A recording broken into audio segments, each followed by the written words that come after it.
Hi. Hi. Welcome. Hi. We Yo, made it. we Hi. did. Hey, How's it going?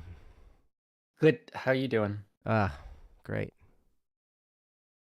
You I can see look the great. stuff on my screen because I'm wearing glasses. Mm-hmm. You No just tomato. We have no horse meat. mm, I have no come back next horses. time. Just no horses. We're all out of them. I mean, I'm in All out of America. horses. It's illegal to have horse meat. And I always observe the law, That's right. Um, especially when it is comes it? to the speed limits. Yeah. Always. I observe Are them. is it? Is it illegal to have horse meat in every condition possible? I don't know. I haven't studied the law. I'm sure there's something about that in there. Uh, it's pretty impressive that you always follow the law, even though you don't know what it is. I don't know what it is either. I mean, they didn't put me in law school. How am I supposed to know? Right, I know. I mean, hey, I've gotten a fair amount of legal training from being in legal Hmm. situations. When you Yeah. deal with lawyers, you learn that kind of stuff. And sometimes you have to represent Hmm. yourself, and so you have to go study the law yourself. But Hmm. you Hmm. but like seriously, like you're not going to study like all aspects of the law. You just study the one that pertains to your particular case, right? And so then, yeah. Of course, of course, I don't know. A of kangaroo course. meat, Ryan, you got kangaroo meat? Oh yeah, yeah. You can have it kangaroo meat here all day long. Do you? Do you Um, have some right now? I don't have any with me now. I'm sorry. Oh, you don't. Like you're sorry. Gotcha. Yeah, I Look, just happened to ba-boom, boom. pow, got it. Yeah, that's great. you, Nope. Um, not even in my refrigerator, but they do sell it in the marketplace. They do sell it at the grocery store. It tastes like sausage, no matter what mm, you do with it. It mm. tastes like, for some reason, it just tastes like sausage. Oh, I like a seasoned sausage. So if you make a burger with it, it's like you made it with breakfast sausage or sorry, Italian sausage or something. mm-hmm. And then if you decide you wanted to make a meatloaf, it would just be like a giant sausage log.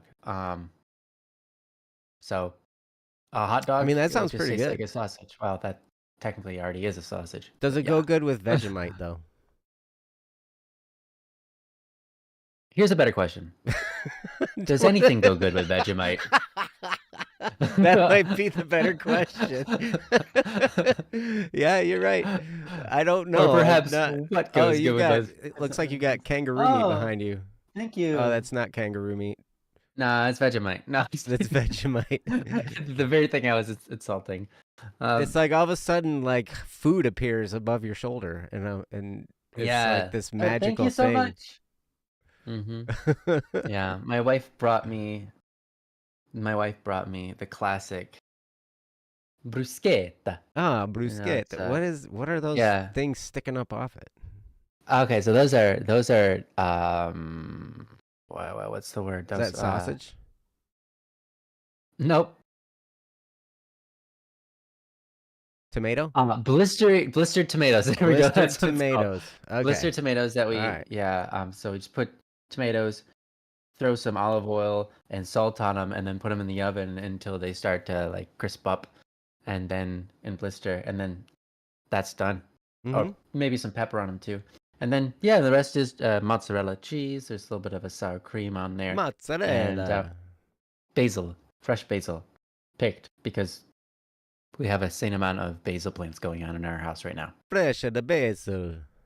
Mm-hmm. And the bruschetta. Mamma Yeah. mia. Yeah. Amazing. Amaziano. Amazing. I love that word. It's Something my like favorite. that. It's my favorite. It's my favorite Italian word. That's my favorite. Excellent. Well, welcome, I've everybody. Welcome to Don't Worry Wednesday. This is a show that's all about you guys, all about your topics. We also have food and talk about stuff on there. Yes, and Mamma Mia. No, not the musical or the movie or Mamma Mia 1, 2, 3, 4, 5, 6, 7 on up to, I think they're up to like number 24 of the movies of Mamma Mia that they've made. Or I no, didn't wait, know that's that. I my only big thought there fat was. Greek American wedding or whatever. My big fat Oh, Greek oh, wedding. They've made oh. like 17 of them or something ridiculous. Um, but anyway, welcome. So yeah, this is a show that's about your topics. We anything that you would like us to talk about or cover, we'd be happy to talk about. We are not professional therapists or counselors. Katz was awesome enough to put that in the chat for us above. Hmm. I could just read what Katz wrote. Welcome to Don't Worry Wednesday. This is a stream where we talk about worries to help one another. We are not professionals or professional help, but we'll try to give helpful advice. That sums it up real good. Yep. That gives Yeah. that takes care of the legal disclaimers. Yep. Any questions or worries, go to don'tworrywednesday.com. Click the submit a topic button and you can fill out that and send us your topic, or you can just put it in the chat. We'd be happy to do it here. You can reach out to us on Discord. Kat's even put the links to our Discord servers, which is great. It's kind You're of amazing, funny. Cats. We have our Discord servers, but I think Katz is in both our servers more than we are. Oh yeah, for sure. For sure. Without a doubt. Yeah. It happened, right? Like Yeah. it's crazy. So anyway, welcome. We're glad you're here. We're glad to be here. I missed last week. Where baseball season is in full swing, and my youngest son is playing baseball, and he's really quite good. Like I'm pretty impressed with his level of playing now. He plays first base That's a awesome. lot, and man, he's really good. His perception, his response time, everything. Like he's turning into such a great athlete. And even though like I Wow. normally am not into sports. Like I don't watch baseball on TV. I don't watch football on TV. I don't watch basketball on TV. I don't really care to do that. I've got many other better things to do with my time than watch Mhm. a game on TV. But man, when it's my kid playing, I will be sure to go there if my kid's at, something, because it's just fun to watch him play. And him and his friends, Mhm. he's got a close group of friends that are all really good athletes, and they're really fun to watch. So, That's um, awesome. yeah. But you guys Yeah. had Haley on last week. Haley's awesome. Hmm. I think Haley's going to be joining us more and more often, I think, on this stream. Um, Yeah. as we get into summer, I'm probably going to be not here about every other week with baseball, co-parenting. There's all kinds of stuff going to be happening this summer. So I will Hmm. not be on every week, but we're going to still plan on doing the show. Hmm. Yep. I should be Because, here pretty much every week. I mean, you just really need Ryan anyway, right? Me? Or is Yeah, that must be a different Ryan? you don't need me to do this show. Yes, see, Katz is here. I'm always here if you need me. You just Yeah. do the They're show, actually pick I somebody think to do it with you, and it'll go great. there's a week coming up here where I'm going to be in transit, and I wonder if that's going to be both of us absent that day. And if it is, then it's just going to have to be Cats and wait, that won't work. We'd have to get them all the information how Oh my to gosh, host the there's a show. whole template of Uh, scenes for OBS. Yeah, it'd be pretty wild. uh, yeah, There might be a week or two where we miss. that It would be just might crazy happen. It just because might happen. But we've missed one show in like 6 years or something like that. we've missed maybe 3. Okay, I don't think crazy. any more than that. Wow. Yeah. Amazing.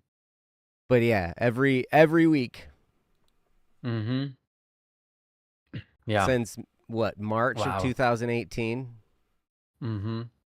something like that. It's great. Yeah. Incredible. It's a great show. I Incredible. love doing this show, and it's funny because people will ask me, well, like, how many people do you have come and watch? I don't know, like maybe we've topped out on a regular basis around 15 to 20, and I really like that because I like that it's a small group. We're a little bit more intimate. We know each other a little bit better, And, Mm-hmm. like some people come and go and, whatever. And, but others come in. But having a nice small group, everybody kind of gets to be heard. Everybody gets to, say their thing and gets noticed. When you have a big stream with the chat just flying like crazy, and it's like you have to pay money to have your chat, to have your, whatever you said pinned so the guy will see it or Oh, whatever, sure. like, Yeah. yeah, yeah, Neon Blue. It is nice to be able to read the chat. Yes, Yeah. and to The be able to go through it.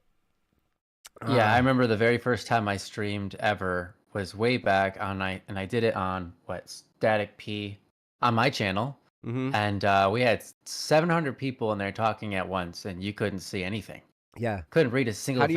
How do you Like, respond?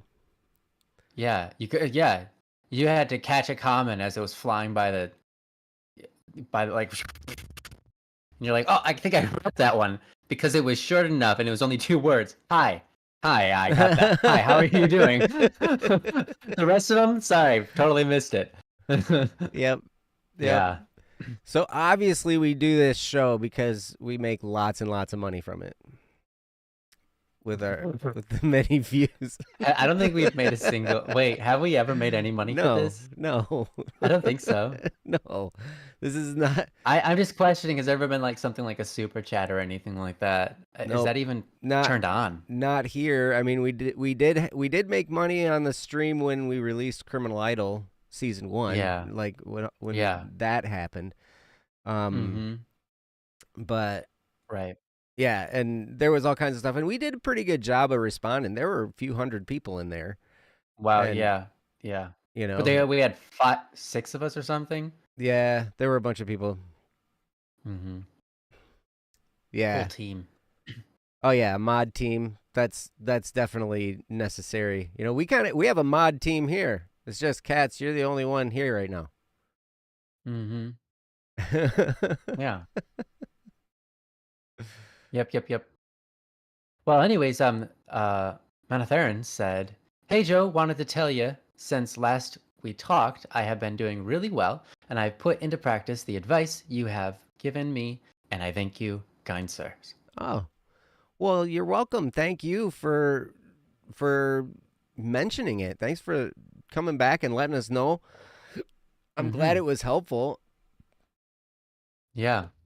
Yeah, we really appreciate that you came back and told us. I mean, that's so cool. I mean, I don't that's why we remember. do it, and so we're really happy. I'll be honest. I don't remember what advice I gave you specifically.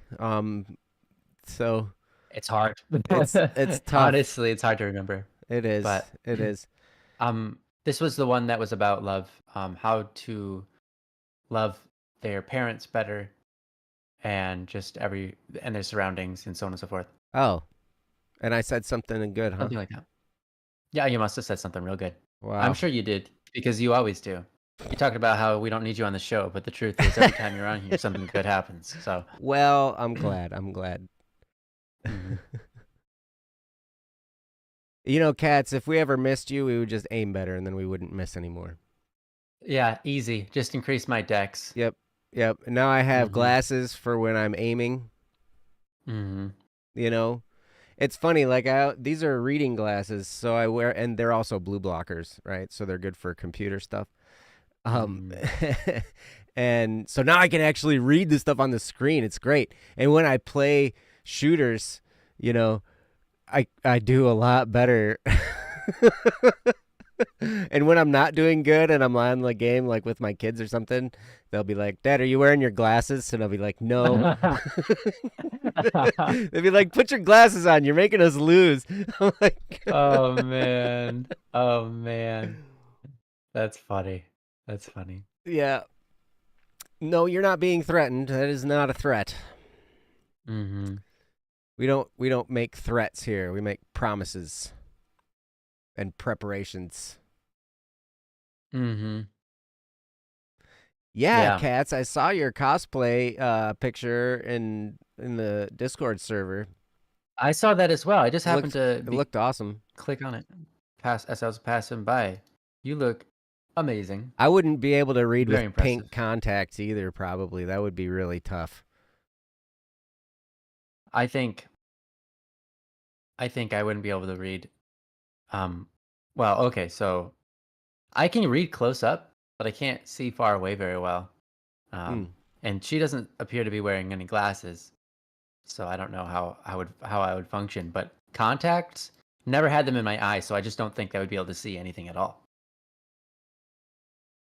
I've never had contacts in, so my eyes would be like blinking and watering, and it would not be a great time Yeah. Contacts would for be a real vision. struggle. Mm-hmm.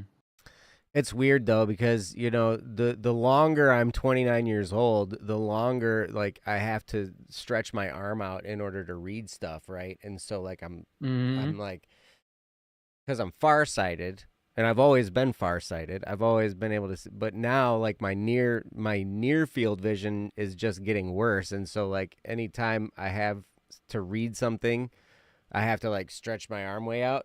And by the time it gets stretched out to where it's clear and not blurry, the words are usually too small Ah, to see what they say. And yeah. so it's like, so now I'm in this boat where it's like, all right, it's time to get glasses. And Steve is hilarious. Steve had to get glasses.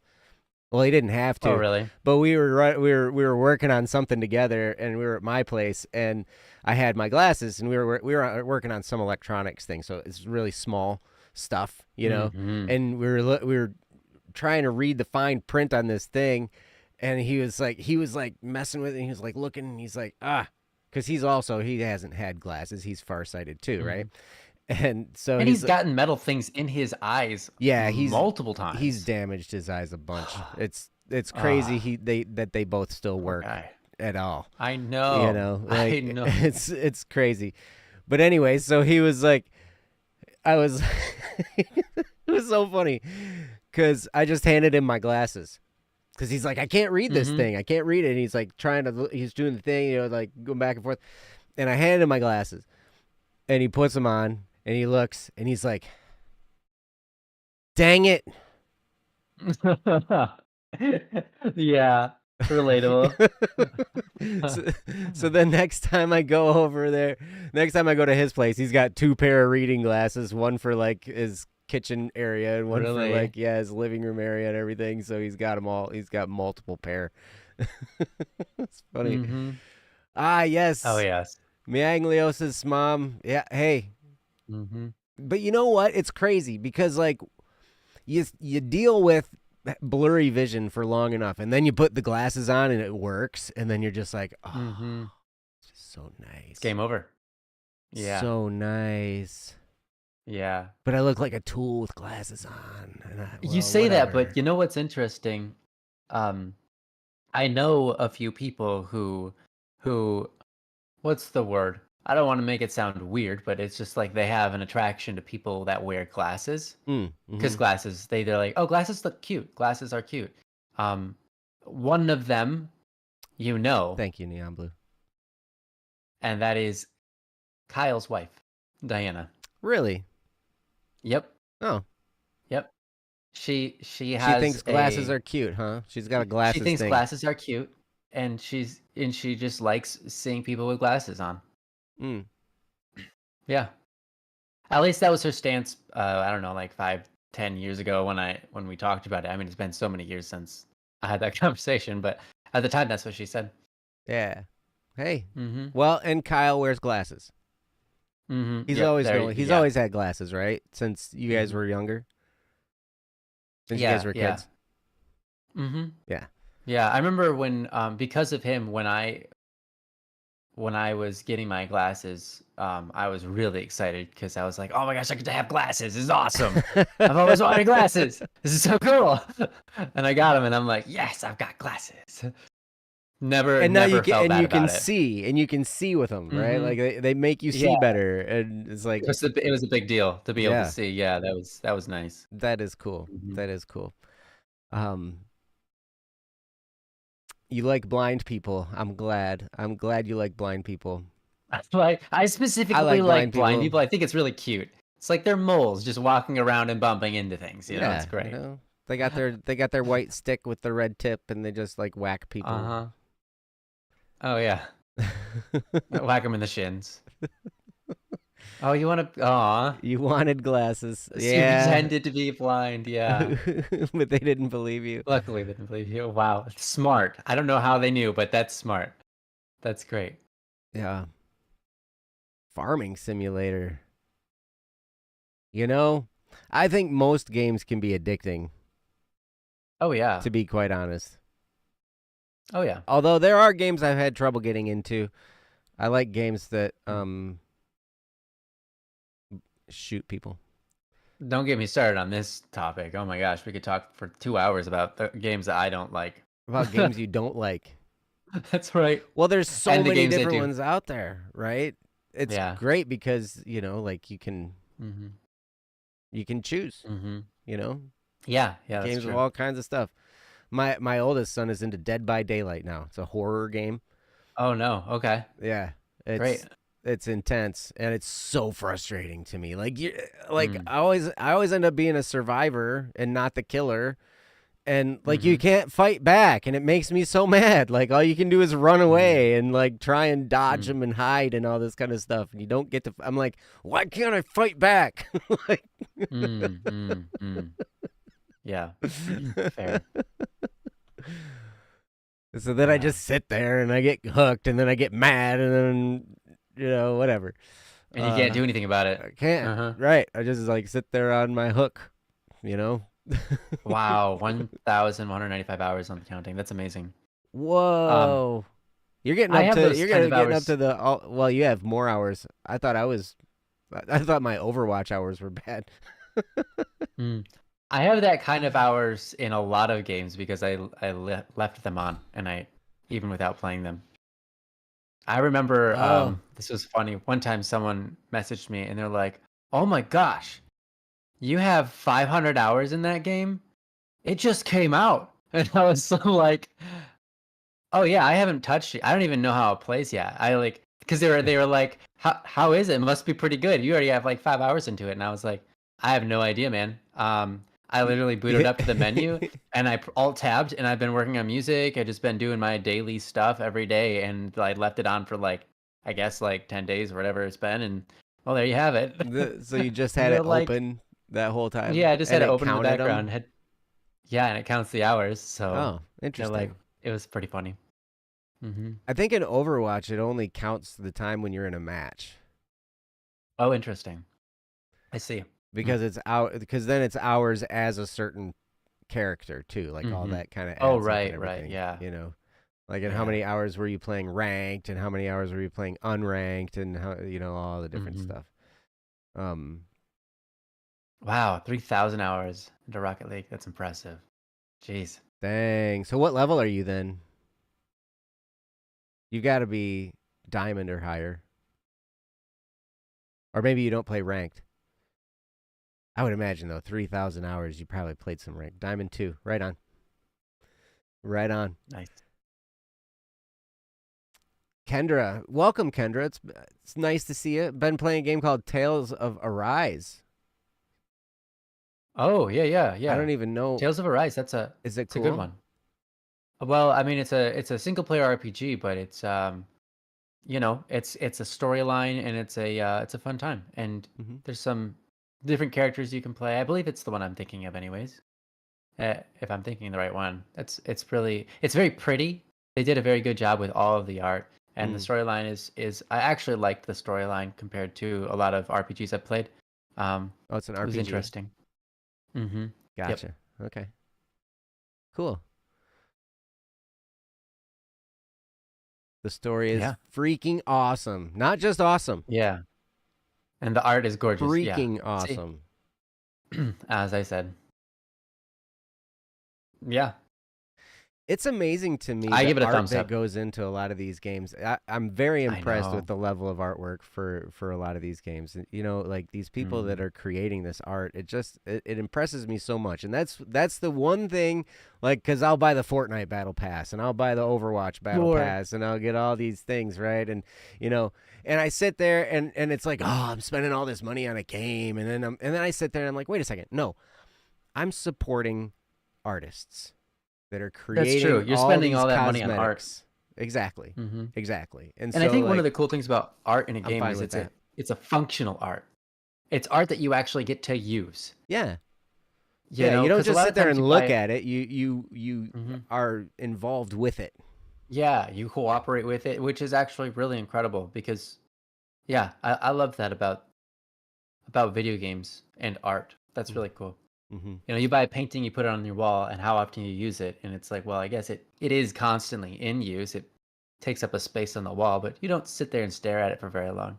Mm. But you know, in a game, you're constantly staring at it. You know, Right. if it's your character or something like that. That is very You know, true. That is very, or you very know, true.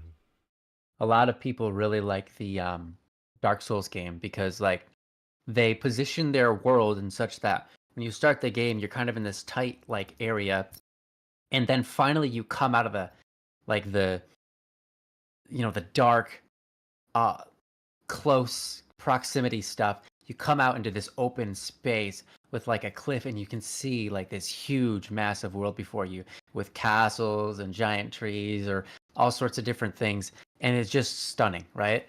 Mm-hmm. And it's like this effect that you have, the visual effect that you have, that's just like, whoa, there's so much to explore. Like I'm excited. It's just it really it's really brilliant. And it's all just a form of art, you know, and how you enter through the art and perceive it and come out into more art.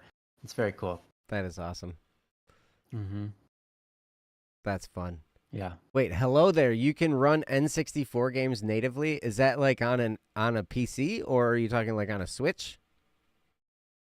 Because Hmm. there's an N64 game that I played a ton of. I played GoldenEye, the James Bond I was about GoldenEye. to say, That's was it like, GoldenEye? yeah, Yeah. one of the first FPS games.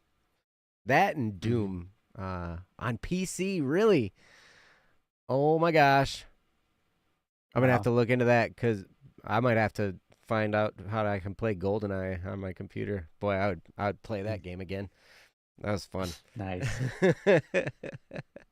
But it was weird though because it was all with a controller instead of with a keyboard and mouse. Like I feel like it'd be better. I feel like shooters are better. Oh, the GameCube GoldenEye hits different. Really? I don't know. I don't know if I ever played it on GameCube. It was always on N64. I think. You know what? We should run with your topic. We should. We should. Now that we've Yeah. introed this show all about video games and art and gaming and stuff like that, that's great. Who knows? Yeah. Anyway, thank you guys. Welcome. And it's great to see all of you here. We do have a few topics, so we can get this show started. But we could use a few more. We could use a few more. You can go to don'tworrywednesday.com, click the submit a topic button, and fill out that if you want to submit a topic there. You can just you can DM us in Discord if you know who we are on Discord. A lot of you guys are our friends on Discord. Uh, Hmm. why not just podcast night? What, like where we just talk? Isn't that what we usually do? Well, we kind of just talk anyways, I suppose. Yeah. Pleb the Pleb the Joe. Joe. Yes. Hey. Hmm. Um. So yeah, Manglios, are you here? Because we have a topic for you. Oh, and Hmm. looks like Monotherin also has a topic. I've had this topic on my mind. Can we safely say gossip is bad? But how do you always know when it's happening, and how do you not take part in it? That's a great That's question. a fantastic question. Um, yeah, we do have a topic. Mianglios put in here, I believe, yesterday. Sent us a topic through the website, but they also want to be here for it. Mianglios, are you here? I know I saw you in the chat earlier.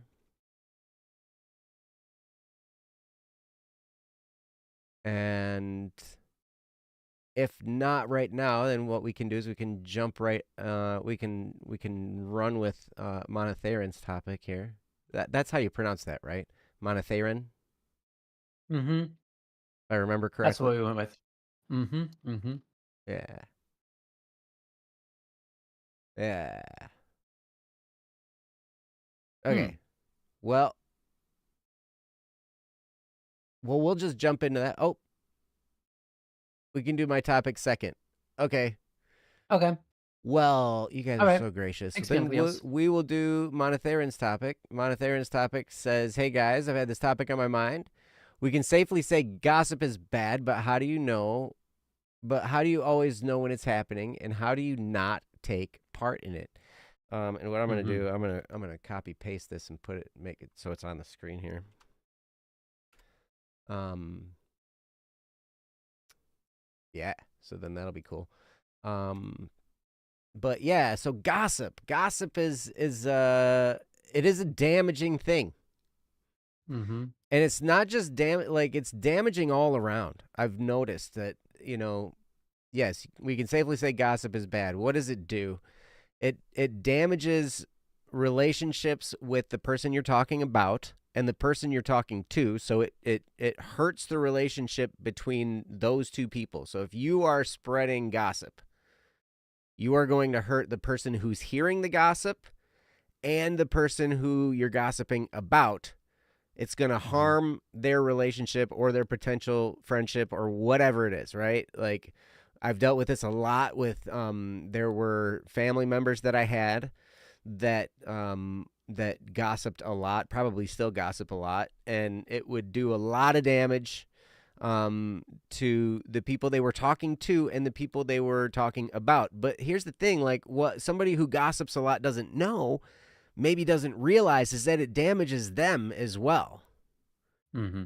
Because it makes them more self-conscious when they're in the situation. It makes them more afraid. It makes them, there's this guilt that comes in, and rightfully so, because you're when you're bad mouthing someone behind their back, you know, it, Yeah.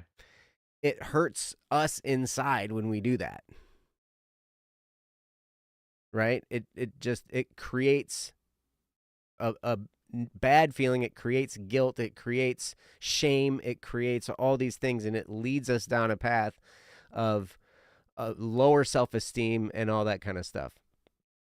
Mm-hmm. Monotherin says, yes, family is big on gossip. It's something that I want to encourage less and replace with more compassion rather than and rant about them behind them. Absolutely. It really, it doesn't do a whole lot of good. It can, now here's the thing. There's a difference between gossiping and venting, because sometimes you need to vent in order to speak a situation out loud. Sometimes you need to bring a negative situation to light in order to deal with it. That's not Mm. necessarily gossip. But you can, it's weird, and sometimes the line gets a little bit blurry, but I think generally speaking, when you start intending harm with your words, I think that's when it translates into gossip. When you start when it's not useful at all anymore. All you're doing is just bad mouthing somebody, right? That's when it's turned into gossip. Kendra says, I have Mm-hmm. people that will gossip to me and I don't really know what to say. Most times I just shrug my shoulders since I don't know what to say. That's perfect, because you are not engaging with it, right? Now here's the thing. We've all done it.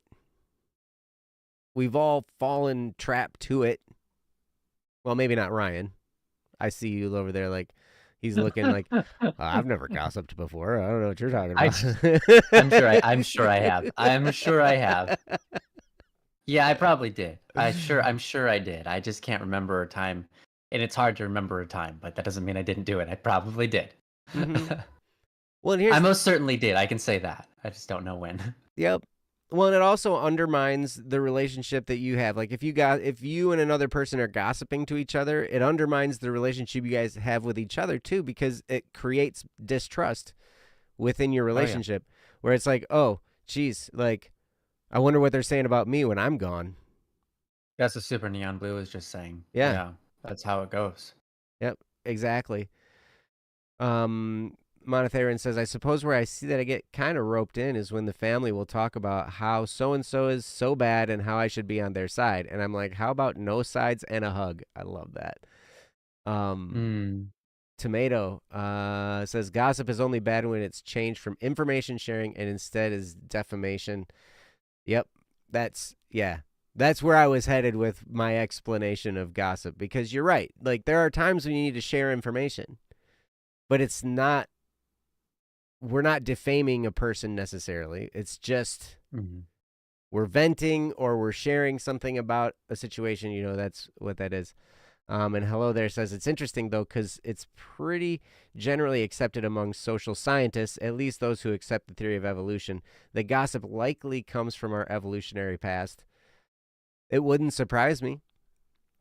It wouldn't surprise me one bit. I think gossip has been around since we had an intellect at all, since we had the ability to reason.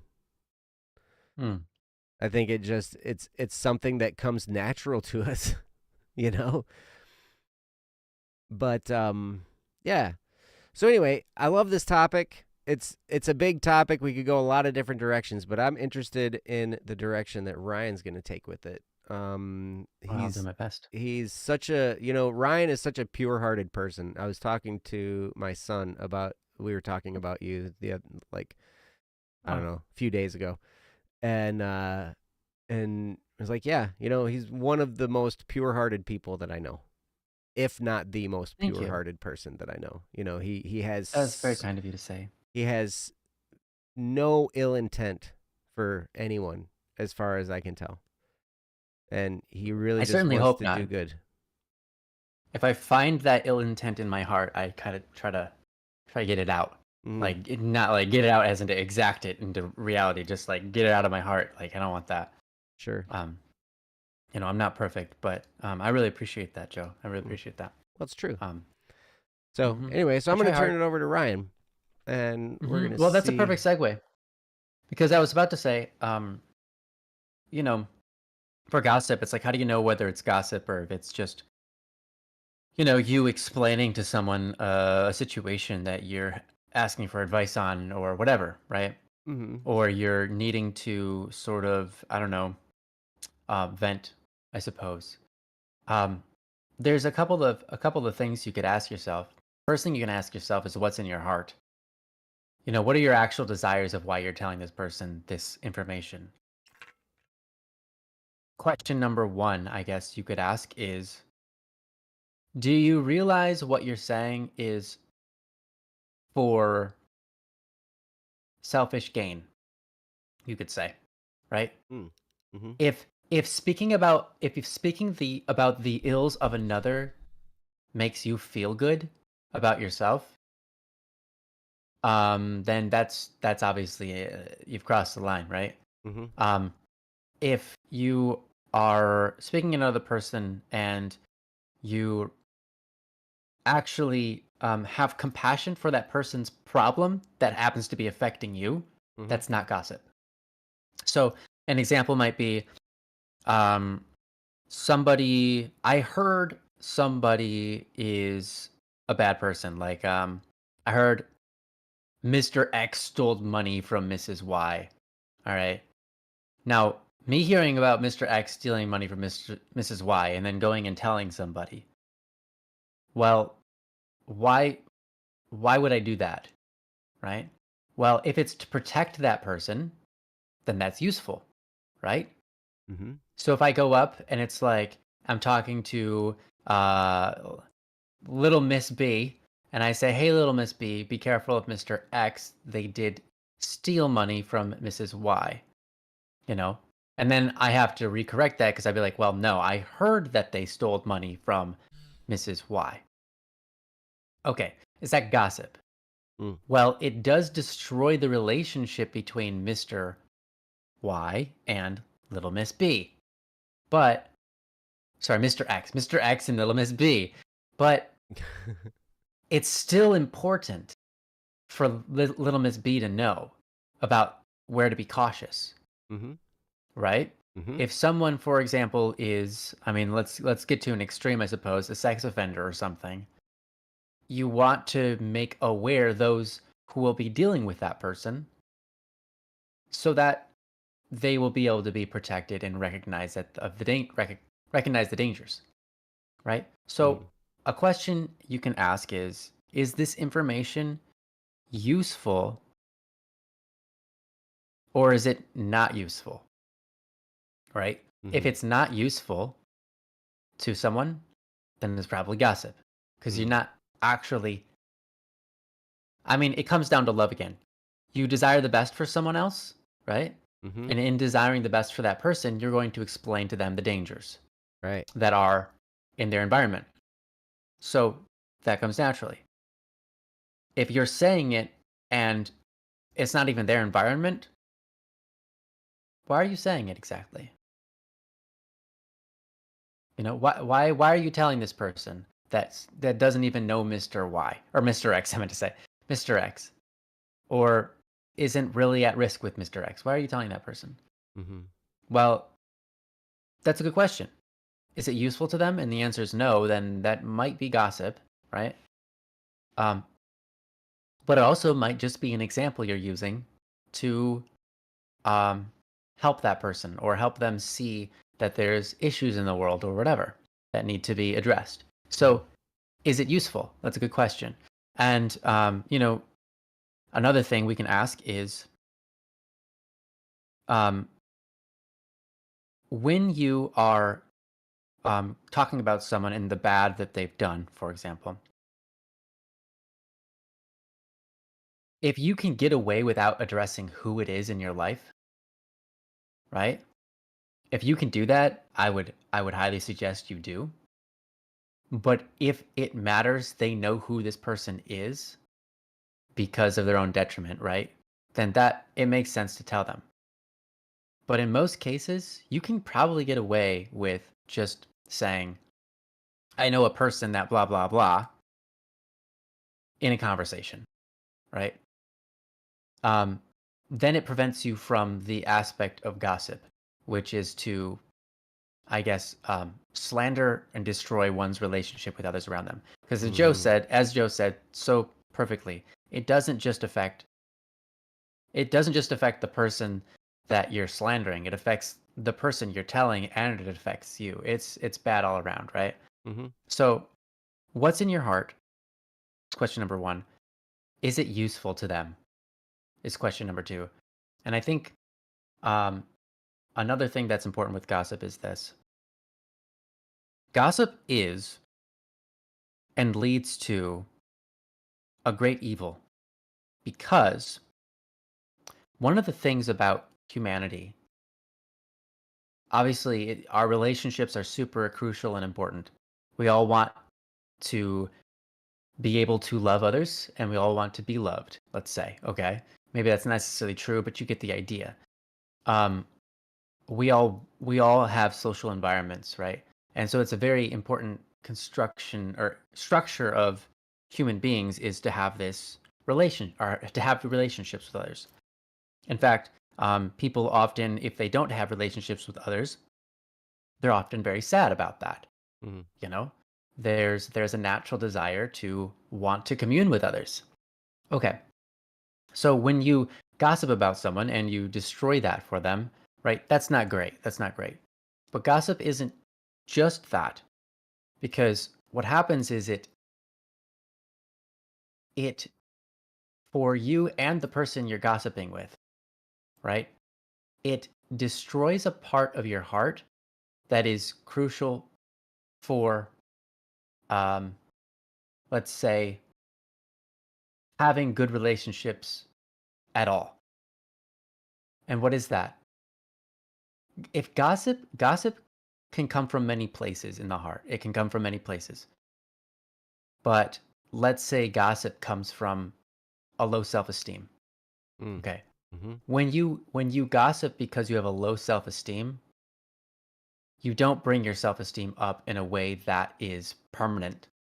What you do is you say, the only way I can feel good about myself is if I can prove that I'm better than others. Mm.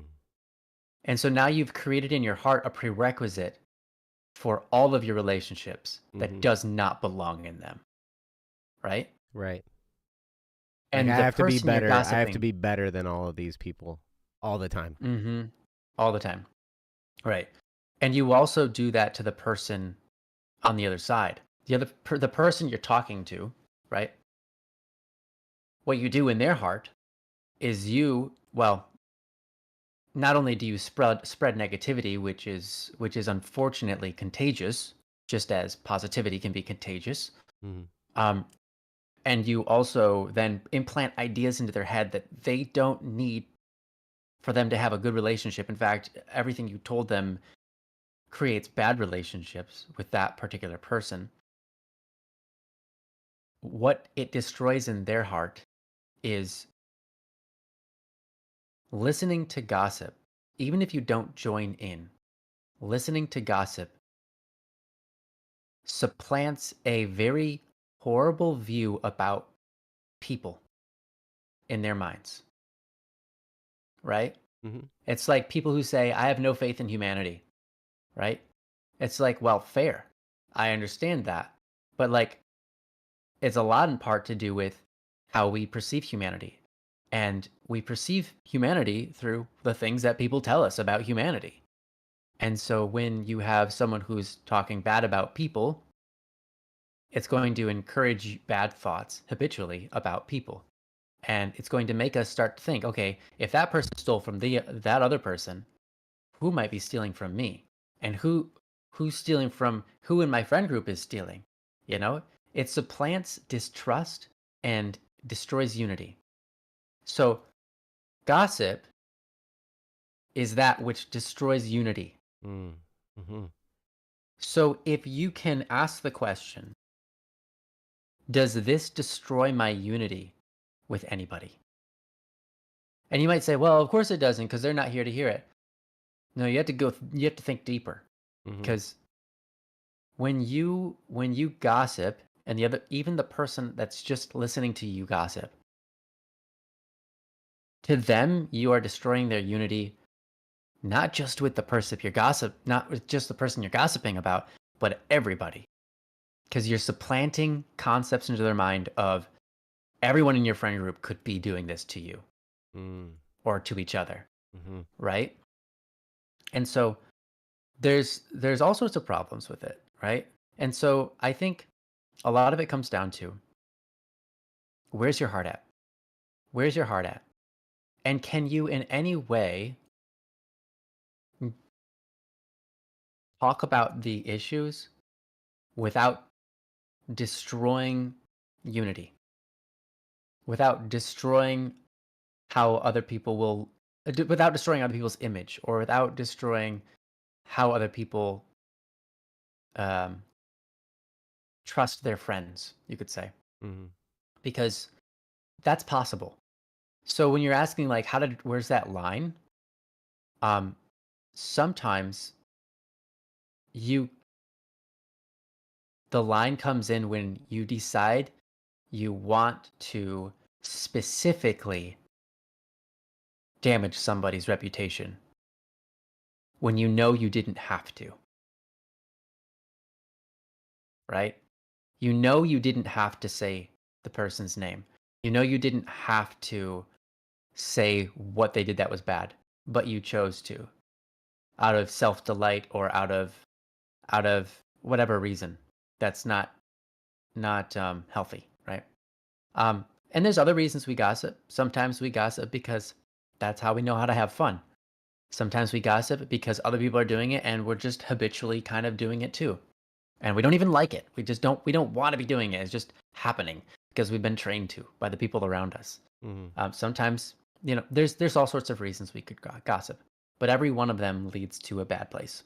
Mm. So I think one thing you can practice is if you want to get away from that habit, get away from that experience, um, and you want to, as you said, how do you not partake in it? One thing you can do is like, I don't even want to hear gossip. Like, for me, when I hear gossip, I hate it Mhm. because what it does is it supplants ideas about a person that I might not even know yet. But Mhm. now when I meet them, what's the first thing in my head? I'm immediately forced with like the contention that I shouldn't have. Like immediately I'm like, "Oh, I meet Mr. X for the first time, but I've heard all about his devious deeds." And so I'm like meeting him for the first time, I can't present him my best self. I can't trust him. It's like maybe you shouldn't trust the guy. Well, that's fair. But I also now can't be myself. I Mm-hmm. can't even be myself around the person. Right. You're going to always be guarded. I'm going to be heavily guarded, right? Mm-hmm. Um, and while it's important to be able to know the dangers present in reality, and those are incredibly useful, I think it's also important, and I don't think this is really a juggling point, like you have to contemplate on it super hard, but if it's a minor offense, or if it's something like you just don't like the person, don't share it with me, you know? Don't Mm-hmm. share it with me Mm-hmm. because it does me no good. It does me no good to have grudges, especially about people I've never even met, Yeah, like you you already know? have a grudge and you've never met the person yet. Like Yeah, that's right? crazy. Yeah. And so I'd say if you want to get away from gossip, I guess number 1, have the attitude of loving people enough and respecting people's dignity enough to go like, look, gossip prolongs a grudge. Mm-hmm. It doesn't vent. It takes joy in the evil of others. Gossip takes joy in the evil of others. Yeah, it almost kind of glorifies it to some degree. Yeah. And so if you do an activity that glorifies or takes joy in the evil of others, right? Clearly that's not going to be healthy. And in anyone's book. Mm. And so the best one thing you can do is, like what Kendra does, you can literally just be quiet about it. 2, you could speak up. And I know that that's a little scary, and you know that they'll probably gossip about you behind your back, but they're going to do that anyways Yeah, if they're a gossiping that's type. true. That's what they do. So you're not losing anything. So you can speak up, and there are times when I've found it personally appropriate to speak up. Even let's say to my mom or something, right? At times where people are gossiping, sometimes it's okay to just reel it in and be like, "Hey guys, uh, I don't think this is I don't think this is the right thing to be doing. You know, I don't think it's right to be talking about people behind their back this way. Mm-hmm. Do you talk about me behind my back this way?" And I'd be like, "No, no, no, no." It's like, wow. Now I don't know. Now I don't think I can trust you guys. Right. Now I don't think I can trust you because the way you're treating the people that are supposed to be like, even if they're not our friends, you're treating them that way. It doesn't make me feel good. Mm-hmm. It doesn't make me feel very secure in our friendship. Like you can man, you can nail people hard and they'll start to question themselves. And that's important. If they're worth their salt, you could say, they'll start to question themselves. And if they don't and they just backlash at you, well then you kind of just like, well, all I can do is leave, you know? Mm-hmm. People are gonna get offended sometimes, yeah, if you speak up about their problem, but usually you can find a tactful way to do it, and usually you can find one-on-one time with somebody and talk about it in a real person-to-person way that's saying, "I don't mean to attack you, I just wanna build this up so we can stop doing this because I don't think it's healthy for us." Mm. Right? And if you Mm-hmm. can find that scenario where you can enter into that conversation, that's absolutely worth everything Mm-hmm. because that's where we actually make a lot of the changes in personal relationships and how we deepen each other's ability to function in this world. So, um, how do you not involve yourself in it? I would say it's okay to be quiet. It's okay to not talk. It's okay to stand up for others you don't even know, and it's okay and it's okay to do that only on the just respect for humanity and respect for yourself and respect for the person that's doing the gossip. Mm-hmm. It's like I don't know this person, but I do know that gossiping is not healthy for you, right? Mm-hmm. I don't know this person, and I'm not even trying to defend them because I don't know what you're saying could be absolutely true, but um, this isn't this isn't good to relish in their evil. Mm-hmm. True. And Like I said, sometimes, it prolongs gossip or prolongs hatred in people's hearts so that they can't move on. Right. It's not helpful. Right. It leaves it unaddressed and it just kind of perpetuates the whole situation, right? Mm-hmm. And sometimes you can even ask, you're talking about trying to figure out ways to get out of the gossip, when you're in that situation where someone is gossiping. Mm-hmm. I've said, I really like what Ryan has said too. Sometimes you just hold the line and you draw the line and you just be like, "Look, I don't think this is healthy for us. We probably shouldn't be gossiping about them." Mm-hmm. Just call it right out. Yeah. I've done that with my mom, and she's like, "You're right.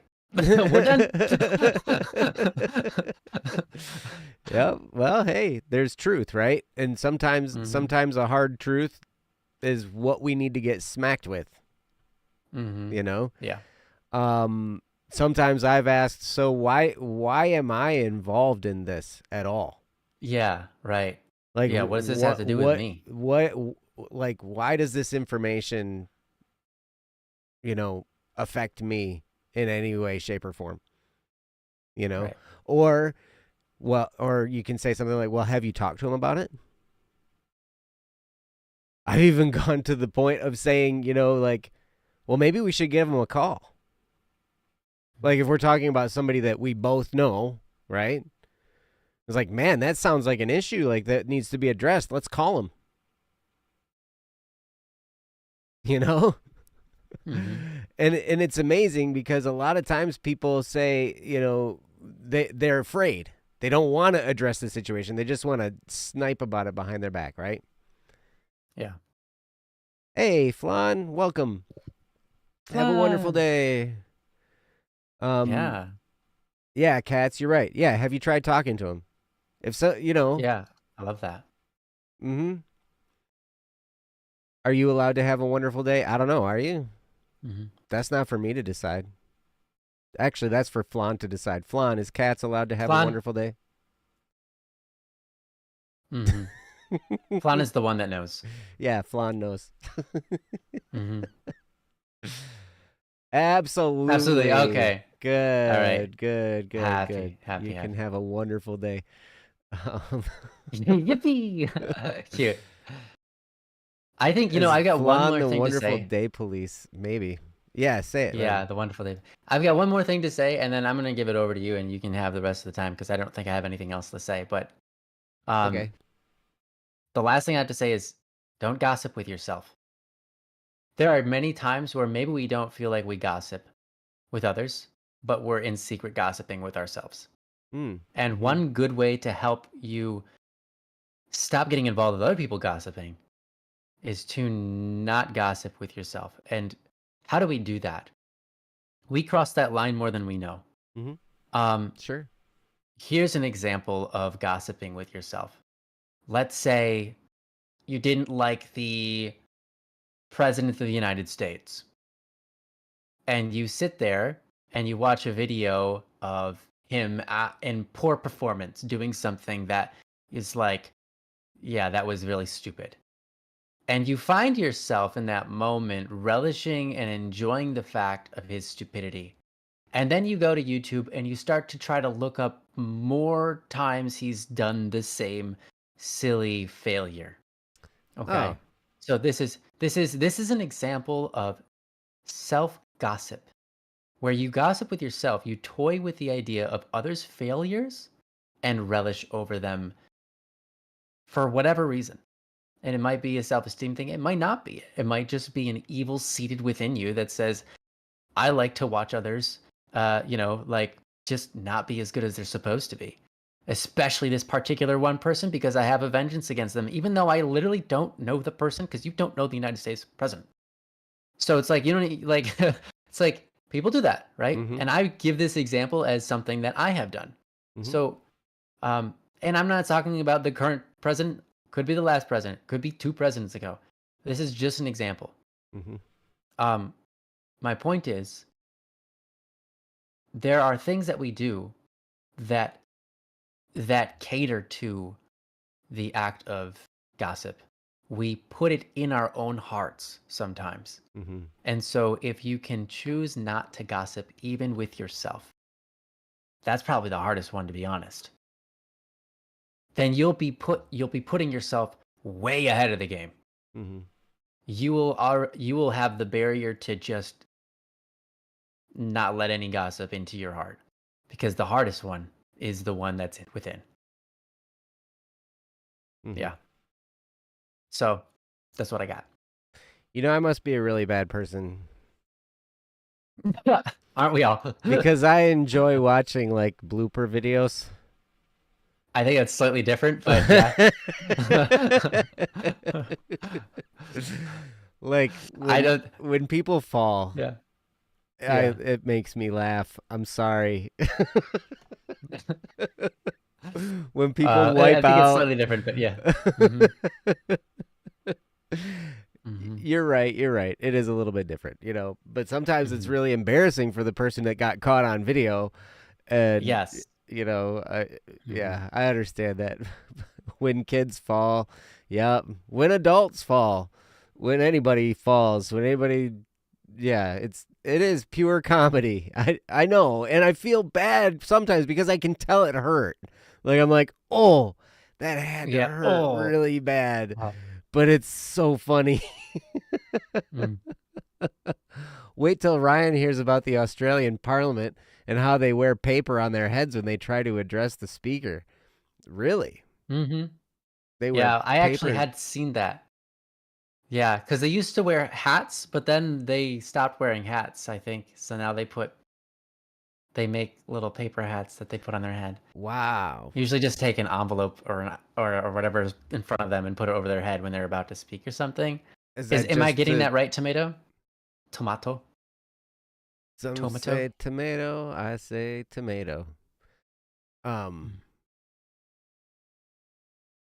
It's an old It's an British older law. British It's laws. the I law. see.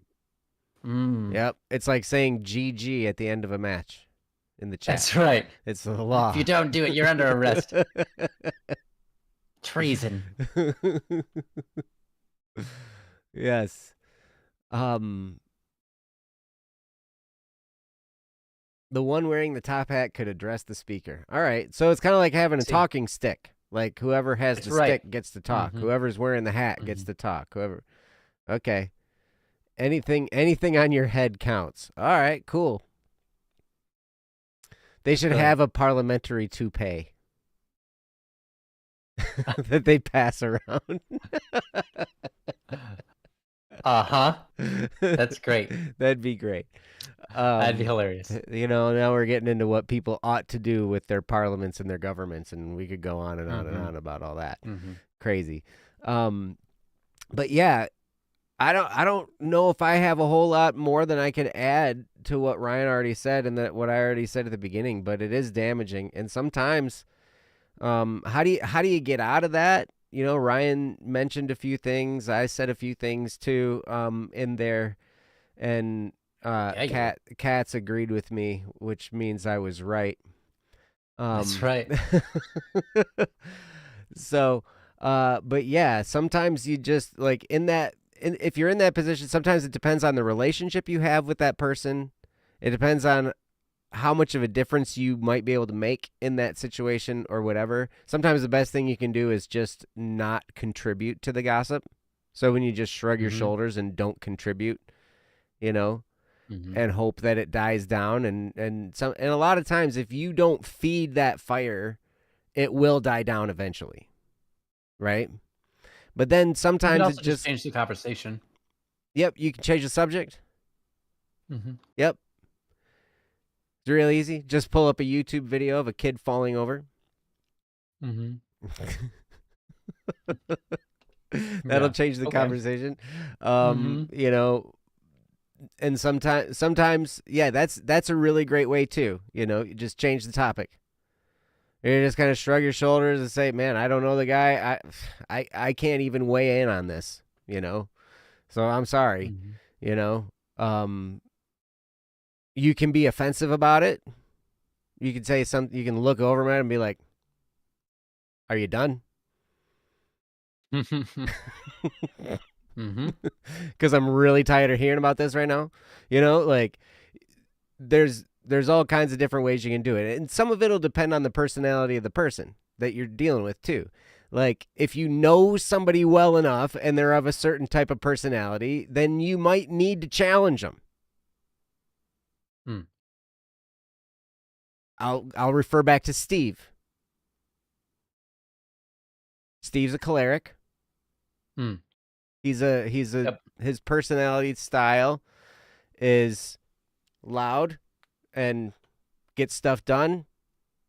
I'll run over people if I have to, and we're gonna go, right?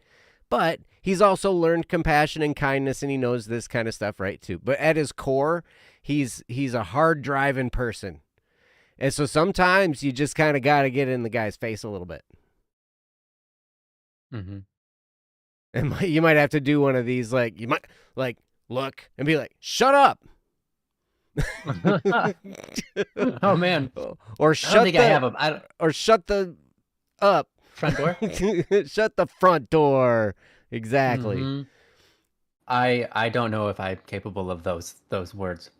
It was funny. I remember Steve. He and I had a conversation one time. It wasn't gossip, but we were talking about something. He mentioned something. What was it about?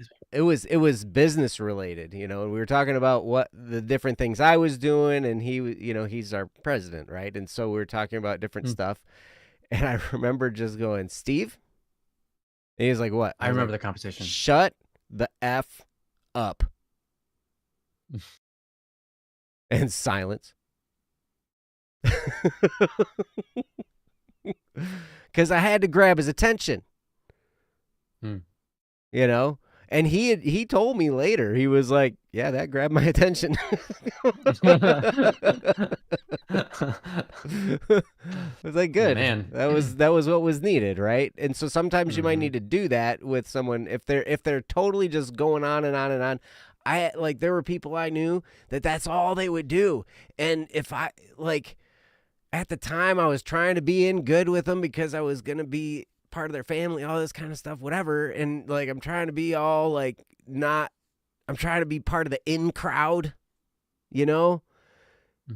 But the environment was really not good because of all the gossip that was happening. And there were times where I should have stood on conviction more, but I didn't. Right. And so this is something depending on the situation you're in, you're going to feel more or less empowered to do something about it, right? Mm-hmm. So if you don't feel very empowered in there, but it's making you uncomfortable, then sometimes you change the subject. Sometimes you shrug your shoulders and you say, man, I don't know him, so I guess thanks for the information, but it's not really affected me. Let's talk about football, or let's talk about dishes, or let's talk about music, or let's talk about a movie or something, because yeah. But then sometimes you have to stand and you have to say something. And I do like what I said earlier and what Kat said is that have you talked to them about it? Have you addressed them with this? Or are you just talking about them behind their back? Are you just sniping, from behind? Cause that's a really good thing to ask. Yeah. Have you addressed this with them? Because this sounds like a real issue. Man, this sounds like a real issue. Have you talked to them about it? Maybe we should talk to them about it so we can address it and take care of it. Right? And here's the thing about gossiping. If someone I've noticed this about people who gossip a lot. In most cases, they're pretty much cowards. And I think gossip feeds cowardice. Interesting. Because it's comfortable to sit back outside the situation and criticize people. Criticize about, right, exactly. To just talk and bit, right? It's comfortable back there. But then when you actually have to get in the firing line and do something about something, what happens then is you have all the things that you've said are weighing on your heart. All the things that you've gossiped in the background are weighing on you. You feel guilty about it, and now you're face to face with this person and you're addressing it with them. Man. And it's hard. Sometimes when you confront a person who gossips, they might just shut you down. They might gaslight you. You can run into some interesting stuff depending on the type of person they are. So then you have to gauge the amount of toxicity that this person is bringing into your life and maybe decide whether or not they're worth associating with. Sometimes we don't have the choice because it happens to be our own family, but that's true. Sometimes we don't have the choice. And in those instances, it's a good choice to. You need to try and raise the standard, but maybe the toxicity level needs to be addressed at that point too. It's like, if I have to be in a relationship with this person because of whatever ties that there are that bind us together, what my goal would be to get rid of the toxicity as much as I can. And gossip really is a toxic behavior. Right. It brings toxicity into us. It poisons us. And so getting rid of the toxicity in your life is either disassociating from that person, if you can. And if you can't, then you need to take steps to reduce the toxicity. And you do that by addressing the gossip directly, just like Ryan did. Just like Ryan talked about doing. Hey, you know what? I don't think this is good for us to be talking about. This is gossip. Bring it to light. Shed light on it. But a lot of times when I'm around people who are gossiping, I don't know. I've surrounded myself with people who generally don't. Right. At this point. The people at BSS, most of it, like, we all fall into traps, and we all have to vent and we have to share information about people sometimes. But we, if it ever gets to the point where it's becoming gossip, a lot of times somebody will say something about it or change the subject or whatever, or kind of move us in the direction or do some kind of correction. But all of us we don't want to have that level of toxicity in our lives. So it's easy a lot of times if I come across somebody and, like all they're doing is gossiping or whatever, it's easier for me to just not be a part of their life. Sometimes. Sometimes that's what you got to do.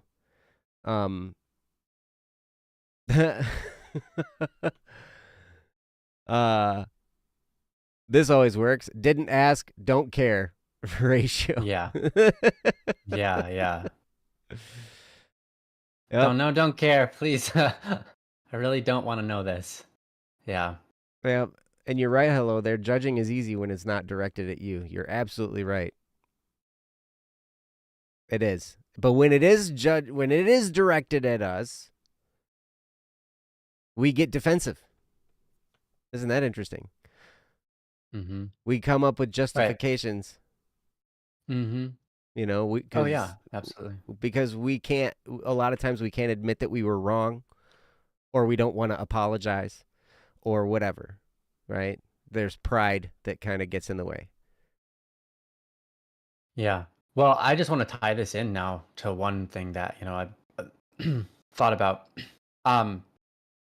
This comes from the New Testament of the Bible. It's not necessary that you are a Christian, but it's an interesting thing which does relate to gossip. We want to love people, right? I mean, Manatharan, that's kind of what you were saying last time, and we want to love people better, and that's why you've come to this conclusion, I'm sure yourself, about gossip.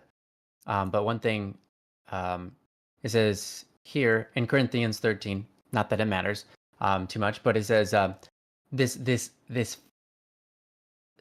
phrase, this series of sentences, probably everybody has heard before at some point in their life, which is, love is patient, love is kind, it does not envy, it does not boast, it is not proud, right? Mhm. Goes on to say, it is not rude, it is not self-seeking, it is not easily angered, it keeps no record of wrongs. Love does not delight in evil, but rejoices with the truth. Mhm. Um, it always protects, it always trusts, always hopes, always perseveres. Love never fails, but where there are prophecies, they will cease. It continues on, but the point is that's interesting is that it keeps no record of wrongs, and it does not delight in evil, but rejoices in truth, and it always protects, always trusts, hopes, and perseveres. So, when you're speaking of gossip, it sort of destroys love, and not destroys, but it sort of is the opposite of love in that the intention of it is to keep a record of wrongs. Mhm. It delights in evil Mhm. and might not rejoice with the truth.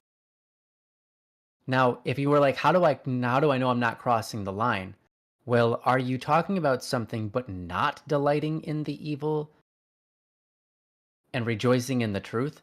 Like, it's a good question to ask. If you are following those, I think a lot of times you're not gossiping. Now, one might be convinced of themselves that they're only speaking about this subject because what's been done is evil and the truth needs to be heard, right? Mhm. Totally fair, totally fair. But one might be wrong about that. One could be wrong about what they think they're doing, and because truthfully, subconsciously, sometimes we come later to realize that we've been doing something for selfish motive and gain without realizing it. That happens at times. Mhm. But the but at least we can attempt to recognize like, hey, you know what?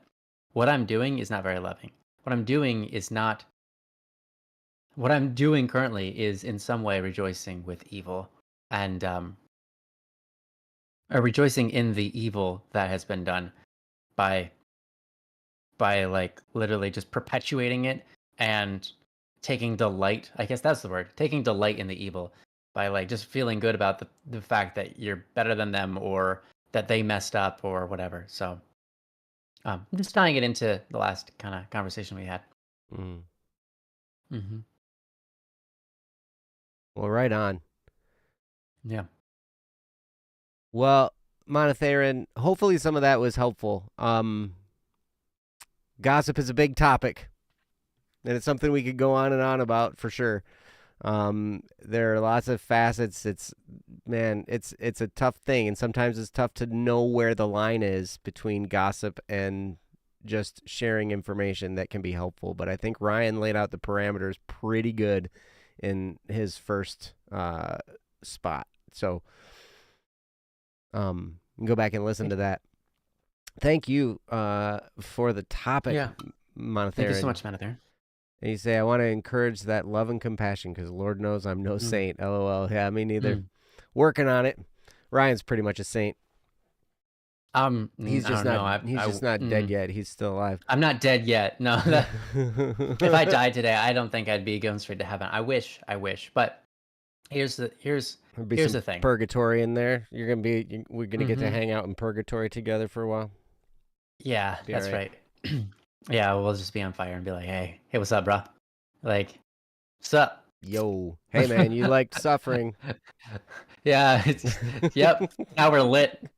All right. Well, anyways, We're lit. yeah, Monotherin, your your desire to love more is inspiring, and I think it's awesome.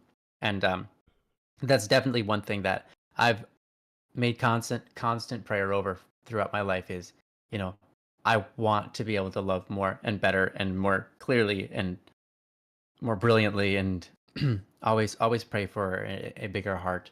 And so because that's my focus, I think that means a lot to me. So I just want to say I respect that and I resound with you, I guess.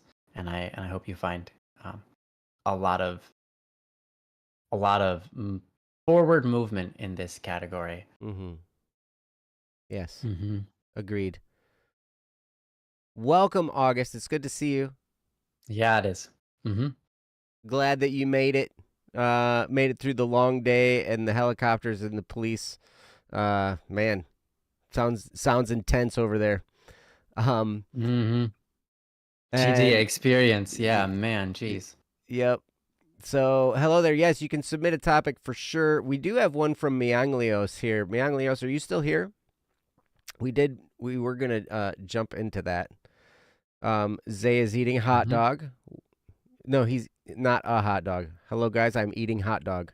You're eating hot dog. I like hot dog.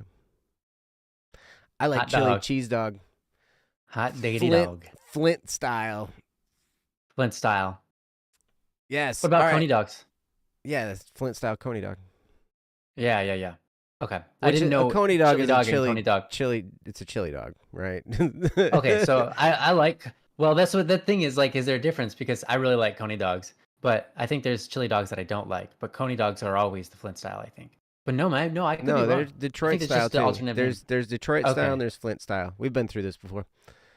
Yeah, I just didn't know they were both called coney dogs. Detroit style are really oniony and kind of soupy, right? The chili Yeah. on the hot dog, Mm-hmm. and Flint style are really meaty and Yeah, like and it all chunky, holds together chunky nicely. meaty. Yeah, it's Yeah, chunky. yeah. Mm-hmm. Yeah, This I like is that. not a derailing of the stream, Zay. You're fine. You're fine, You're buddy. good. You're good. We love you. Yeah. That's what this stream was about. You just didn't know it. This whole time, that's what this stream was about. A little bit. Just a little bit. It Interesting was about eating hot dog. fun fact is that's one of the only things in this world that I will eat mustard on is a Flint style coney dog. Oh, really? Interesting. You wouldn't think that a chili dog would go good with mustard. I would, because I've had it. Okay. But it does. Yeah. So, all right. We have a topic from Mianglios. This is very timely. This is called graduation. So, hello there. Hello there. Yes, you can submit a topic, but it's probably likely we won't get to it until next time. But yes, this topic came in yesterday from Mianglios. It's called graduation, and I will put it on the screen so you guys can read it while I read it aloud. And so here we go. This is from Mianglios. I'm going to be graduating from high school this Saturday, and I'm guessing there might be some others who will also be graduating soon or have recently graduated. So I wanted to post a topic about graduation. For the topic, you can just say stuff you would say to someone who's graduating, or talk about what graduation was like for you, or anything else you think would be good to say for this topic. You'll always have good stuff to say, so I'm sure whatever you say will be good. Thanks, as always, Mianglios. Thank you, Mianglios. Thanks, Mianglios.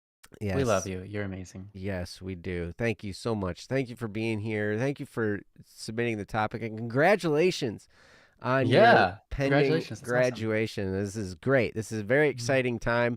This is a long time in the making. You're graduating from high school.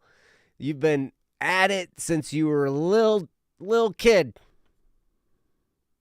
And now you're probably legally an adult. Right? Or close to it. You know, so like this whole time you've been in school, and now you're almost done with high school, right?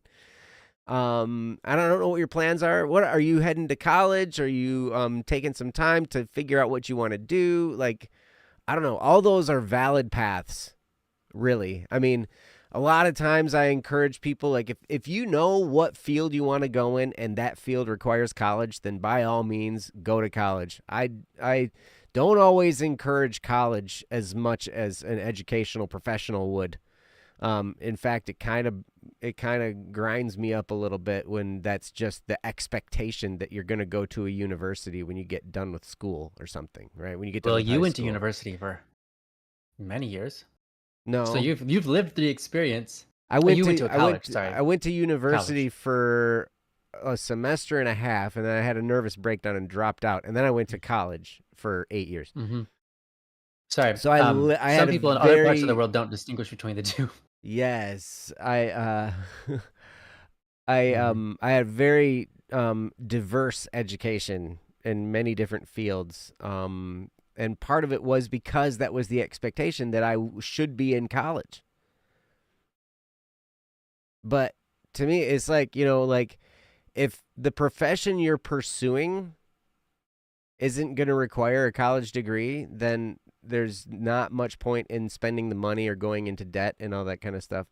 Okay, Mianglio Programming. says, yeah, I'm going to college. Plan on doing programming to help me with my goal of starting my own video game company. Also, I'll be eating Mm-hmm. dinner, so I won't be able to chat during that time. So I won't be in the chat. That's Okay, okay. awesome. No Well, problem. I'm excited for you. That's cool. Yep, that's awesome. So that definitely, those are good skills to have in this day and age. Programming, anything involving computers. That's, hey, you know what? That's Those are yeah. marketable skills for sure. So that's great. Um, but it's interesting. I remember graduating and feeling, oh my gosh, I was on top of the world when I graduated high school because I was so done. I was so done. I was ready to be done like 3 years Yeah. prior, Mm-hmm. you know, and I was Mm-hmm. just holding on. And finally, we got done. And then that summer, I went straight to work, got a job doing landscaping, and I worked all summer. And then I went to Michigan State University and marched in the band and did all that fun stuff. But nah, man, congratulations, graduation. It's a big deal. This has been a long time that you've been in school, and I'm proud of you. Mm-hmm. Proud of you for making it. Um, wait, what? Niamlu did it the right way. Current topic needs to change. Thank you. You're right, it does. I'll get on that. What did Niamblu do? I never showed up to graduation, partly because I thought that I failed my final year of school, but just this year I found my high school certificate. Stated not eligible for high school certificate. But it also gave me a high school certificate and said I passed. That's hilarious. Yeah. So she has her GED or Australian equivalent, Mm, but she also has with it the papers that says not eligible. wow. Wow. Um, Hmm. that's hilarious. So Yeah. anyway, Manglios, thank you so much for the topic, and hopefully we'll have some good stuff to say about it. I'm gonna turn it over Mm. to Ryan and let him roll with it for a while. So Ryan, it's all yours, buddy. Sure. I mean, I'll give it my best. It's interesting, sometimes you think about thoughts like, what if I was to give a high school graduation speech or something like that? And what are the kinds of things I would say? And obviously, this isn't necessarily that, but it does remind me of the times I remember seeing YouTubers being requested to give high school graduation Oh, that's speeches, and the dangerous. yeah, and the many different things they had to say, which honestly, I thought most of them were way more tame than they should have been, Mm, and mm-hmm. that's kind of how I felt about it. But I think at the same time, I I I respect that they had no intention of doing any harm, which is great. But yeah, it is very dangerous, especially since many of them are not necessarily didn't make their way because of necessarily going through college and that Right, through expectation. academia, like that's like it's Right. so crazy that profession. It Hmm. surprises me that they would invite a YouTuber to come to do a commencement address Yeah. Hmm. because I like think that's why there probably hasn't been too many of those. There's just a yeah, couple. that's weird to me because every like most of academia in my experience kind of rail like if you went into your high school guidance counselor and said, "Hey, I want to be a YouTuber." Hmm. Yeah. They They say, would be "What do you like, want to do for a living?" "I want to be a YouTuber." They'll be like, "Pfft." They'll do what my high school guidance counselor did to me when I said I wanted to be a musician, and he laughed at and me. laugh in your face. Yeah. Mm-hmm. And then Yeah. you know, I don't. It's Well, whatever. It's whatever. I'm there you still have it. traumatized by it. Hmm. I have PTSD. Yeah. Okay, go for Fair it, enough. Thanks. Ryan. Yeah, you're good, man. It's all right. It's fair enough. I have PTSD. I think if that, well, I don't know. I don't know. I can't say I would, but maybe I would. I don't know. No, it's not. It's Um, not PTSD. but I certainly would remember it if it happened. That's for sure. And then I'd feel pretty happy sticking it to the man, if you will, whenever that came about. But Mm-hmm. um, you know, it's awesome that I remember being in my last couple of years or my last year of high school. Um, it was great to be able to graduate and get it over with and be like, yes, next chapter of my life finally. And I was pretty happy about that. Um, I think I was happier than a lot of people, even though I didn't necessarily show it or like you know shout it out to the world. But man, so for me, I did not like school, so um, there was that. So for it to finally be Hmm. over was a really big deal for me. Yeah, it's great, right? Um, yeah, but I mean, it also means the end of something good, right?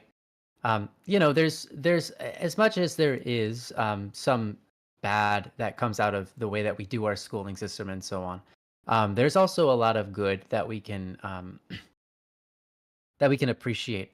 And there's a lot of different things that end along with high school, such as just the hangout times we have in cafeterias with our friends, Hmm. um, and an environment that is how do you say conducive to schedules and scheduling yourself, um, and one that continues to push you in places where you aren't necessarily comfortable to go.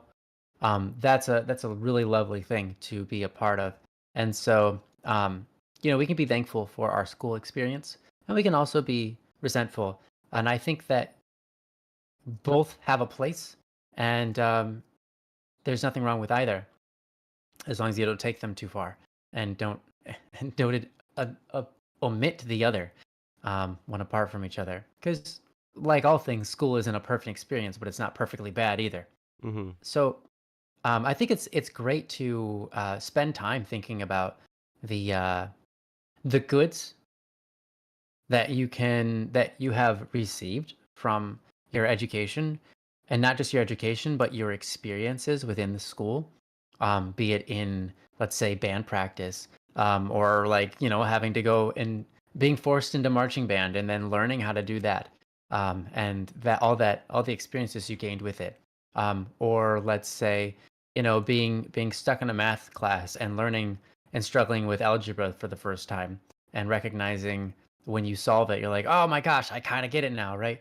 And those experiences, I think it's worth reflecting on those and gaining what you can out of them, because those things are really important, because the rest of your life, right, is ahead of you, and in that you will be continuing to grow. You will be continuing to be pushed outside your comfort zone. You will be continued to, um, let's say, do research and things, and you'll find that um, some of it is a lot of fun, and sometimes you get lazy and you stop doing these things, and you don't, and maybe you don't feel so great about yourself, or maybe you do, but it's important to continue to get outside your comfort zone and continue to research things and learn and grow. The mind isn't made to go stagnant, right? So Mm-hmm. when you graduate, you should be applying your mind elsewhere. And I Hmm. think a lot of us do. And even if it's not necessarily college, but if it's college, obviously you're going for round two of more schooling. Hmm. It's going to be much different. It's going to be, as they say, harder. That's debatable, to be honest.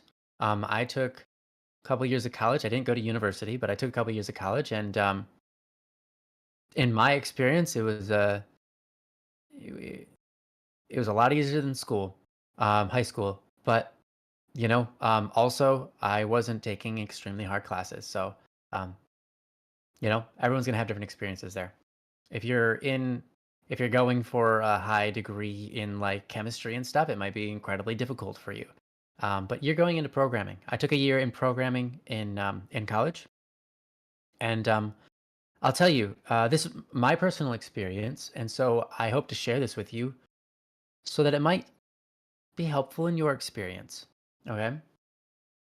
Um, in my programming class,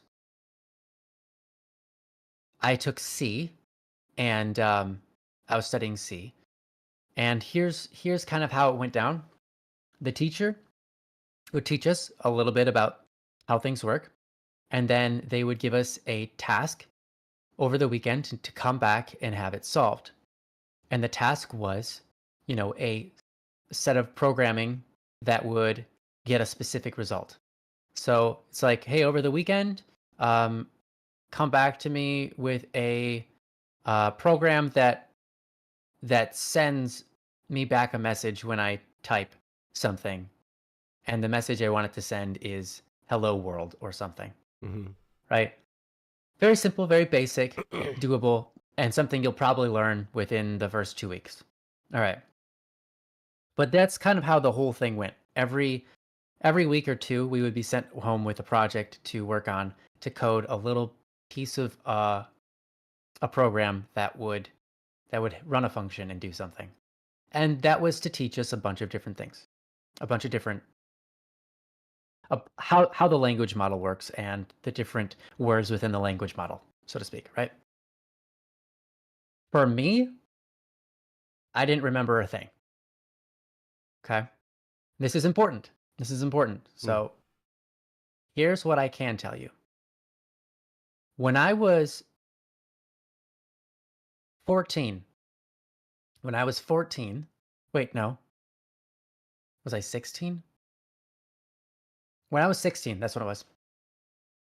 When I was 16, which was, um, you know, a year and some before college, Mm-hmm. I started just opening up, um, let's say, uh, script within video games to alter them. Okay. Mm. And through that, I learned language models and I learned how to code. At some points, I had to open up programming files such as C++ to make edits. Okay. And I would fool around in there for hours to figure out how to do one thing. But what I learned, I remembered. What I learned, I remembered. And I took it with me and I was able to duplicate it and replicate it and use it over the course of the many, many times I was programming within that script or programming language. Mm-hmm.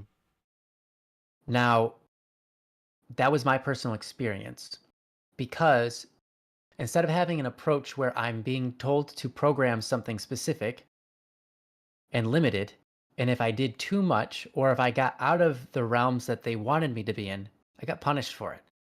I remember I Mm. wrote a script that they had asked me to write, and it was, I don't remember what it was, but I ended up using a bunch of go to phrases um, because that's what I wanted to do. When I turned it in, the teacher said, "Where did you learn this?"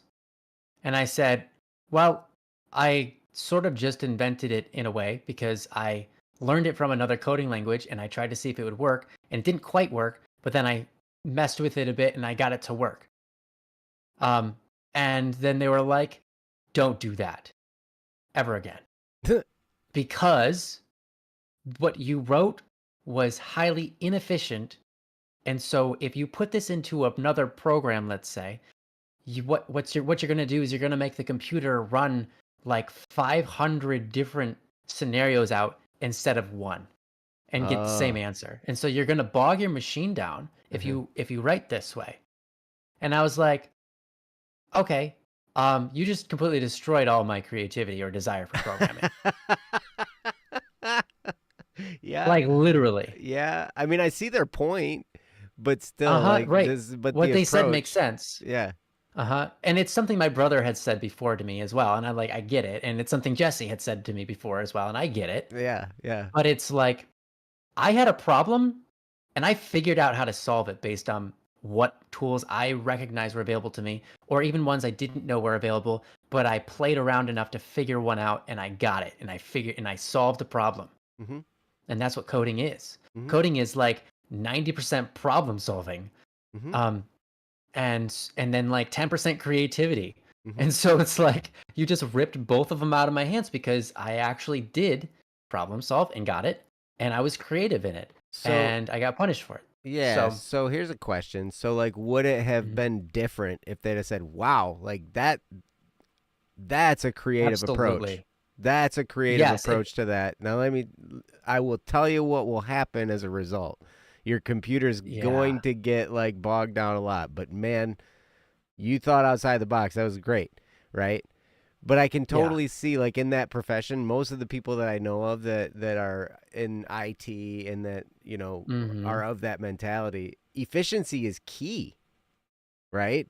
Right. And so why even use statements like, wow, that was really creative? No, like there's no Mm-hmm. use for that statement. Like we just get to the Right. point and solve the issue, right? Like Right. Right. Right. Absolutely. it's kind of part of that Absolutely. personality too, right? Mm-hmm. So, Yeah. Yeah. Absolutely. And if that's even if that wasn't their personality to begin with, it's been programmed within them, mhm, programmed into them sure, in a way. sure. They've adapted that mentality because it's efficient. Mhm, And everybody else is doing it that way. And if you don't do it that way, well, you get in trouble. So right. now they pass that sort of on. Mhm, My point of all of this is if you want to do programming, that's awesome. And if you want to make your own gaming company, that's brilliant. I support that. I think that's so awesome. mhm, Explore coding on your own terms as well as whatever they're giving you. mhm. Yes. If there's something you're interested in doing, do it. Now, here's the thing. Um, I've said this before, very long time ago. It's been a very long time since I've said it, but when it comes to like for me being a musician, let's say, okay, um, I had no idea what I was doing, but because I chose to apply myself, I learned, right? Mhm, But once at certain point, because of a conversation I had with Joe, or several conversations I had with Joe, it came to me that the realization that you know what would be really awesome is if I could be a musician and I could help change the world with that, change the culture, implore good messages into people's brains, so on and so forth. mhm. And I and so instead of trying to figure out, okay, how do I do that? What I have to do, waiting for the right moment to come where I have enough money to start or have all the skills to start. I said, we're starting now. And I put myself in the position where I was working on music whenever I could. Mhm, I would work, I had a job at the time. I was working at a fast food place. I would come home and I would work on music, right? That's what I would do. mhm. And I continued to do that for what was 9 years. And after 9 years, I was able to be free. Well, Um, you weren't doing fast food that whole time. no, You did no, I fast food wasn't. I for was, at first, and then you were a property mhm. inspector too for a while. But Yeah. yeah, And you before had that, a I was a job. baker. Oh yeah, that's And right. before that, I Yep. made cabinets. Yep. Yeah. All sorts of different stuff. Yeah. hmm Yeah. And so, but my point is live in the experience that you want to become your job. Because eventually, if you live in the experience that you want to become your job, at some point you will become irreplaceable to someone. And when you become irreplaceable, you have to be there. Mm. And that becomes your job. And money comes your way. Um and so obviously you have to think that out. You have to figure out how do I get money from this, blah blah blah blah blah. But my point is if you want to be if you want to run a gaming company, start now. And I Mm. don't mean, and I recognize college is a big deal and it's going to take up most of your time. Mhm. Yes, that's true. But with your free time, explore explore that. And that could in some way mean studying a video game as you're playing it. Absolutely. But more than that, get your hands-on experience. Go into the game itself and start messing with stuff. Go and you've got an idea in your head, start writing it down. Start putting that out and then start actually coding it. Mhm. And you're like, well, I don't know how to code it. Awesome. Google. How do I, where's the starting point? You'll find there are many different starting points. Some people might recommend a gaming engine platform where you can code on, such as Unity. Um, and there are other ways, many other ways. Mhm. But some will get you ahead a little bit faster, but be a little bit less malleable. and some are so incredibly malleable that it's so confusing to even start. It takes like 3 years to build up a system you can even work with. So I would suggest not doing that one to start with. I would suggest using a gaming engine to start with if you're planning on making your own game. But that's my suggestion, because at least for me, in my experience with the programming world, what I learned through my passion of like, oh, I really want to make this happen in this game. I'm going to start making that happen in the game. I'm going to open up those files and I'm going to get in there and start messing with it until something happens and then I find out all sorts, like, I think everything goes wrong before it goes right. But in the midst of things going wrong, cool things happen. I'm like, I want to make that happen on purpose. Let's find out a way to make that happen on purpose, but like tweak it a little bit. And then I end up with a whole new set of different ideas. But get in there now and start participating in that field now. Because those are the things, at least in my experience, in my life, that compel you forward. They aren't just a study. They're an actuality. And you learn because you have a passionate desire to do something. And you have to learn in order to do it, because you have to like figure out how to get from A to B to C, and you just start doing that, and that sticks with you. I think a lot better than being told, I want you to write a program that does this. And go. You have to use, and it's like you can't think outside the box, right? So here's the thing. Final note. Teachers are attempting to prepare you for a job where you're under someone and you're taking the requests and you're putting them into development. And so what they're doing is doing that. They're like, here's your task, here's your job for the day. Create for me a program that does this. Great. That makes sense. It's valuable to know that stuff, because you will be asking yourself those questions as the owner. And there are going to become times where you're going to have to do something you don't want to do it. And you're just like, well, sometimes that's the job. You're just like, I don't really want to do this, but that's I mean, I gotta. Always going to come about. You're going to get faced with that. So it's okay that that's their teaching method. They're trying to prepare you. But I would just, again, recommend explore a passion, a desire within that realm, and just start going. And then you'll find yourself along the way advancing in ways that probably no one else in your class is if they're not doing the same. And it's not just about being advanced or better than other people.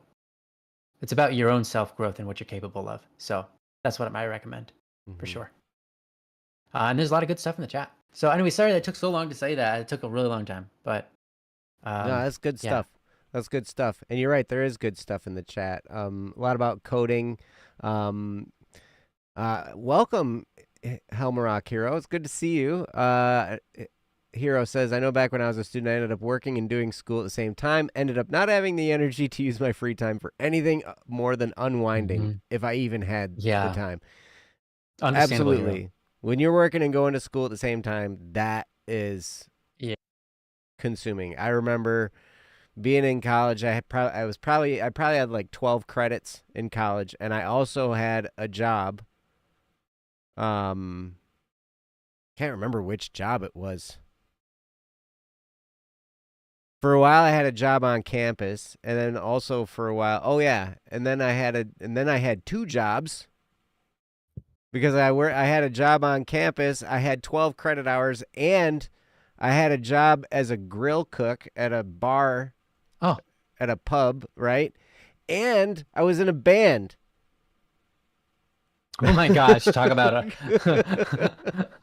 no time. Wow. No, I had plenty of time. It was all full.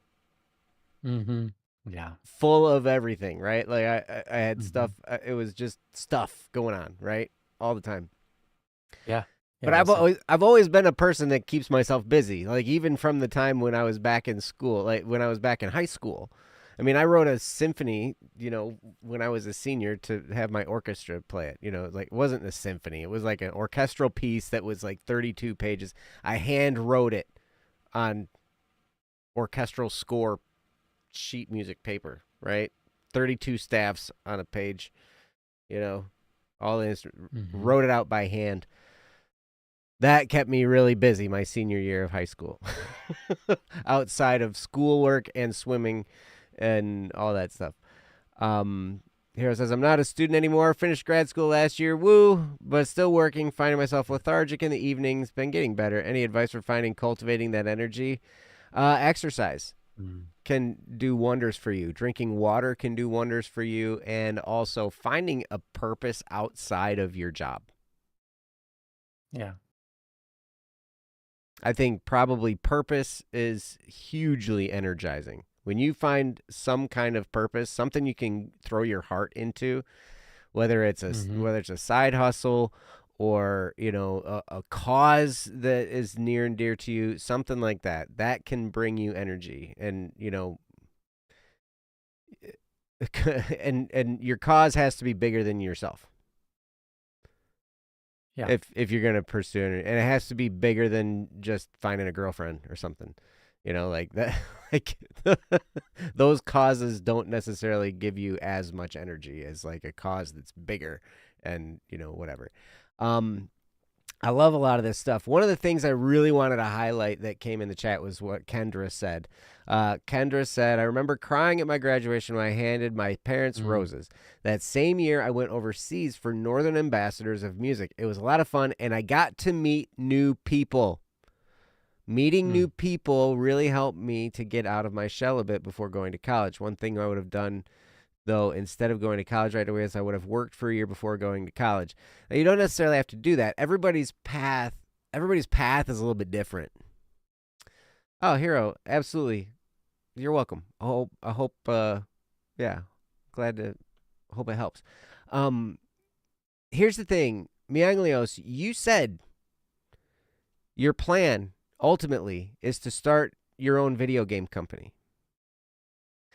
So you're going to college and you're going to be doing programming to help you with the goal of starting your own video game company.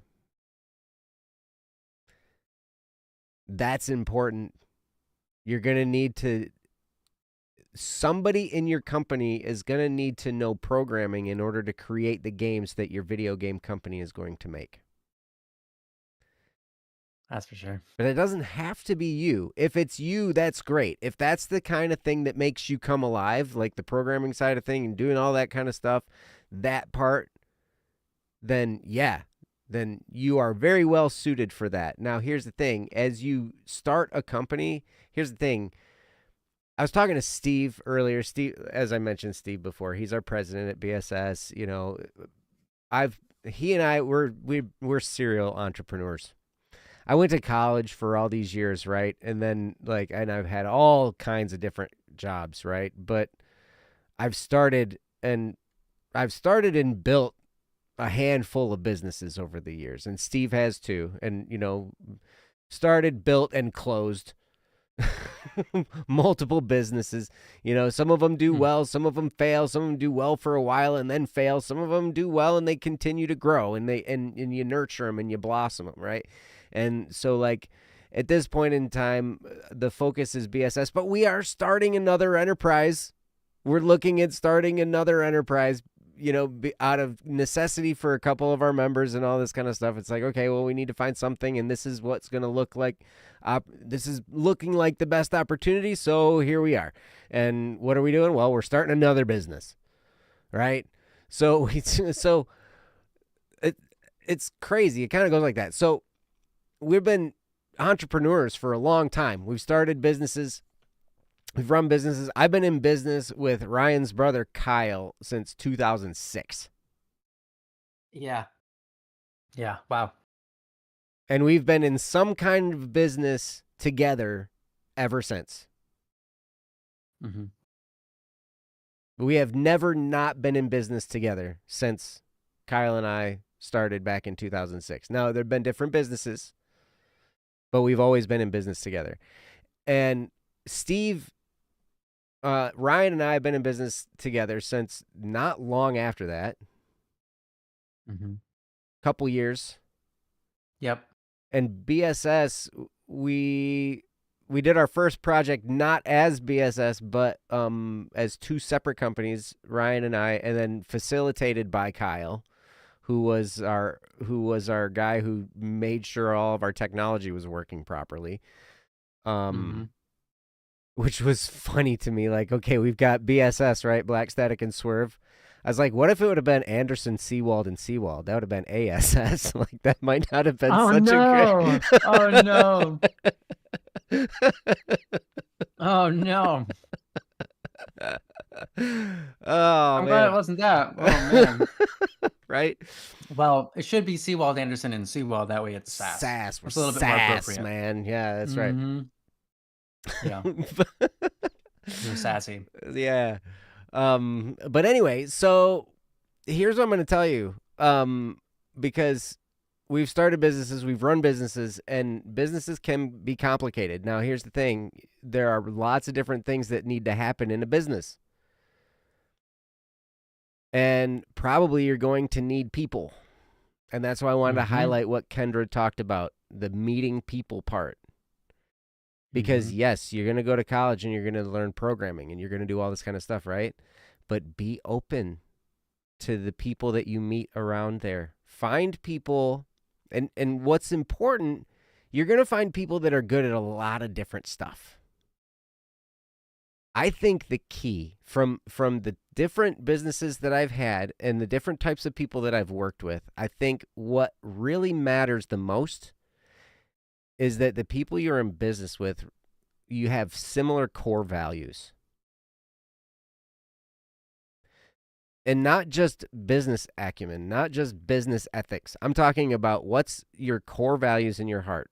What kind of virtues do you have? What kind, all that kind of stuff. Like, that's what's important, because you want to be able to trust the people you're in business with. Mm-hmm. We've hardly ever had guiding documents. Now, we have an LLC document that kind of guides. We have like these bylaws and all this kind of stuff that, we fall back on at BSS and all this kind of stuff. But we ran, we founded it in 2010. We didn't form an LLC until 2014. So for 4 years, we were basically just operating on handshake. Right? Sure, yeah. Like, we just know each other well enough that we're going to be in business together, and that's what's going to work, right? So One of the main reasons we got an LLC was just to have a entity that could hold funds. Exactly. So it could, like, then there's a different level of taxation, right? It helps you with taxes, helps you with all that, all that kind of stuff. And then you're not personally responsible, but you're going to need to find somebody that's good at math. That's for sure. And not only that, but they also have to be very logical and probably not very emotional. And that needs to be your finance person. Because a finance person that makes emotional decisions will easily drain your bank account. Mm-hmm. And your lifeblood of your company is gone. Does that make sense?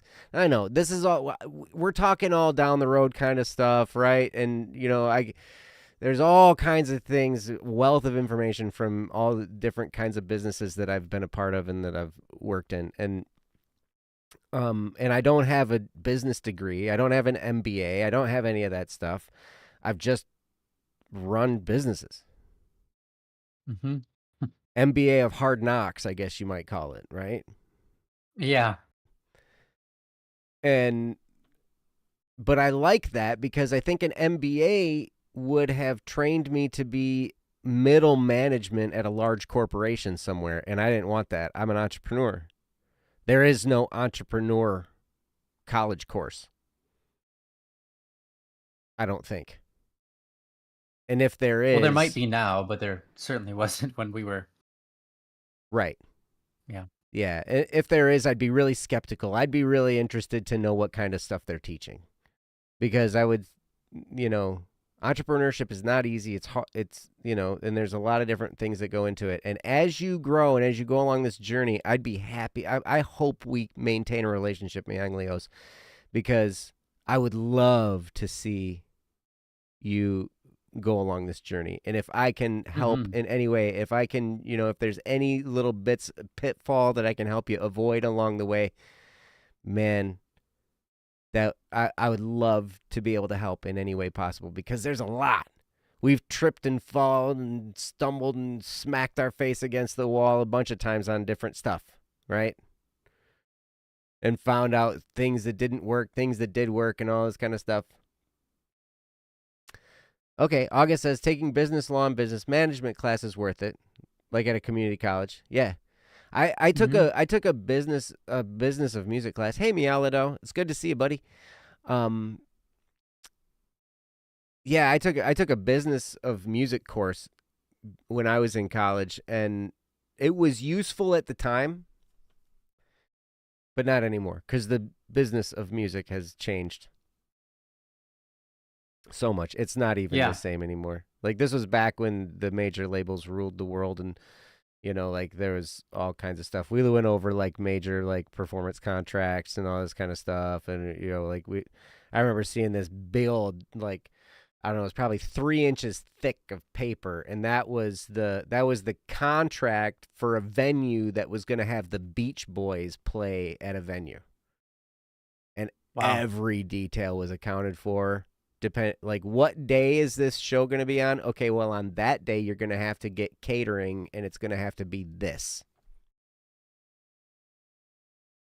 They eat chicken and what, and salad, and like this, what, all, everything, and it's like, and that's the deal.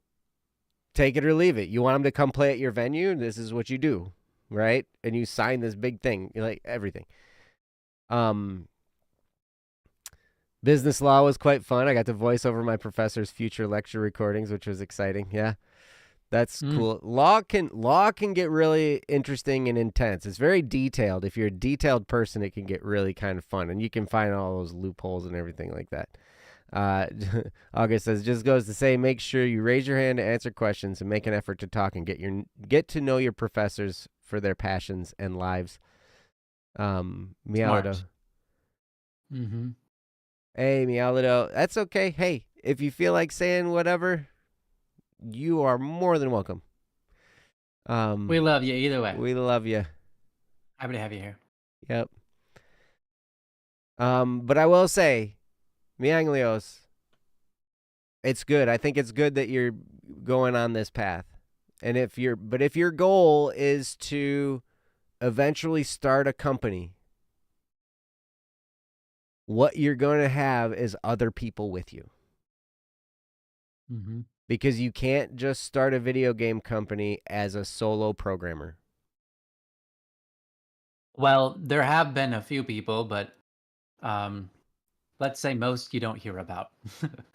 You can design a game and you can sell a game. Mm-hmm.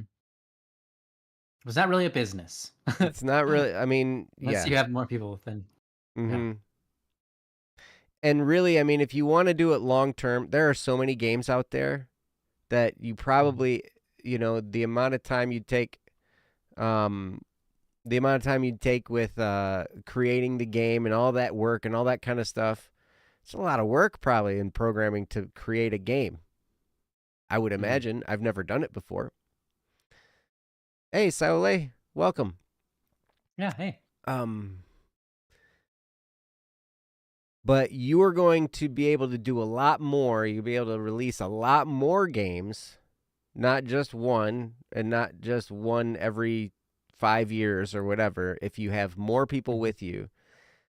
And so, understanding, like, being open to meeting people and being on the lookout for people that share your core values, Mhm. that you get along well with. Those are things to kind of keep in the back of your mind, because Yeah. if you're planning on starting a company, I can almost guarantee you're going to want more than just you doing it. I personally, man, I want to. There are a couple more spots I want to fill at BSS, but we can't pay anybody to do it yet, and Mm-hmm. it's a little bit tough. But we need marketing and we need legal. Mm-hmm. Um, Yeah. Hey Joe, do you remember that? I, well, okay. Back when we were going to our seminars, mhm, there was this speaker who got up and talked about. Um, I'm trying to remember the story, and if you can remember the story better, that'd be great. But it was a true story. mhm, Someone came in to a university for a college, or for sorry, someone came into a university for a seminar, and the professors and staff, etc., paid paid this person to come in and speak. And then the speaker was supposed to speak on business, and they were a very wealthy person, very successful. mm. And then they got on stage and they asked a question to everybody and said, "Who here?" I'm trying to remember what they asked. It was something like, "Who here has the what they? Who here thinks they have what it takes to be a business owner or something like that?" I don't remember what it was. Do you remember the question? Do you know what I'm talking about? I can't remember. No. What was the Okay, takeaway? you might remember as it goes on. Mm-hmm. There were like 5 or 6 people who rose their hand in the entire college basically that was present for the seminar. Mm-hmm. And he said, "All right, everybody who isn't raising your hand right now, you can leave." And that includes all the teachers. Oh yeah, yeah. I Do you do remember this remember this. I story? do remember this story now. Keep Do you going. remember what he asked? No, Do you remember what he asked at all? no. Okay. Bummer. Anyways, it was something like that. And so the the dude that the college paid for literally sat on stage. He just pulled up a chair and sat there and waited till everybody actually left. And when everybody finally left, he called up those people and said, "Hey, come up on stage. We'll just have a little talk." And basically, the only thing he did is something along the lines of, "You." It was either 5 or 6 people. He said, "You 5 people, you need to stick together. Mm. You need to stick together and come up with a game plan together. You can all do different things. You can all be in different fields, Mm-hmm. but you guys need to talk to each other Mm. every week or more." That was the main thing he said. And then he left. And it was either 5 or 6 people, but they all ended up becoming incredibly successful, multimillionaire, running huge companies in completely different fields. Some of them worked in the same field as each other. Most of them worked in completely different fields. Mm-hmm. And I can't remember if you can find the story online that I'm talking about.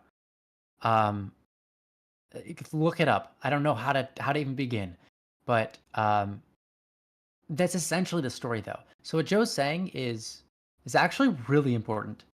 If you can find people who are entrepreneurial themselves and just stay in contact with them, you're going to get ahead.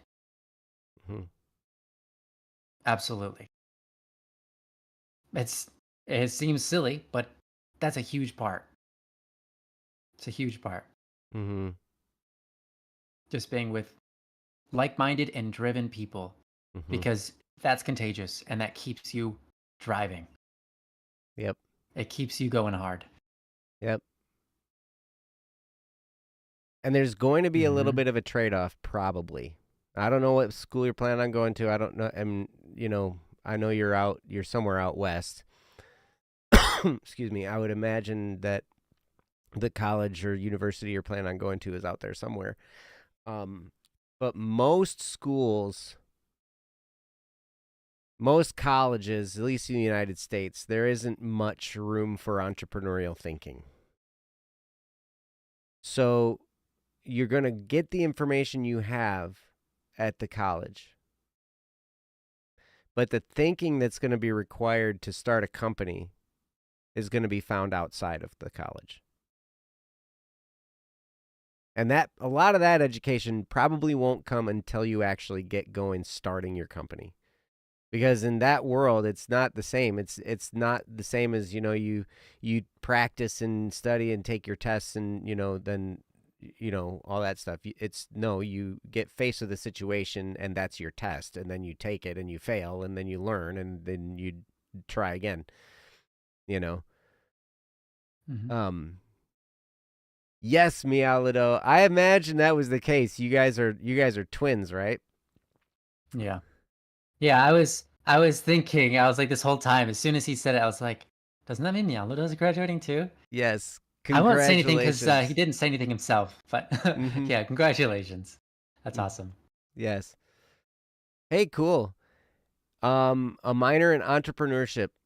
I'd be interested to see what kind of stuff they teach about entrepreneurship, because most of Mm-hmm. the stuff I've learned from academics about entrepreneurship is don't.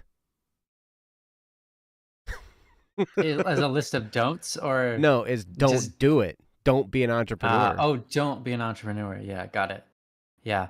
Well, we do live in a different time, so maybe That's there's a little true. bit more. That's true. Mm-hmm, Maybe maybe there's things a are a little bit little more bit material different. there And I now. hope it's taught by somebody who's started businesses and run businesses, and not just somebody who's managed them, because Yeah. that's a lot different mentality. There's a lot of different stuff to think through in that mindset. So yes, please do. I would be very excited to know what kinds of stuff you learn in entrepreneurship, Hmm. Yeah. because it's not an easy world, but it's fun, and there's a level of freedom in it. And when you have comrades involved with you, it's even more fun. And sometimes it's heartbreaking. And sometimes you get hit with stuff and you just laugh at it.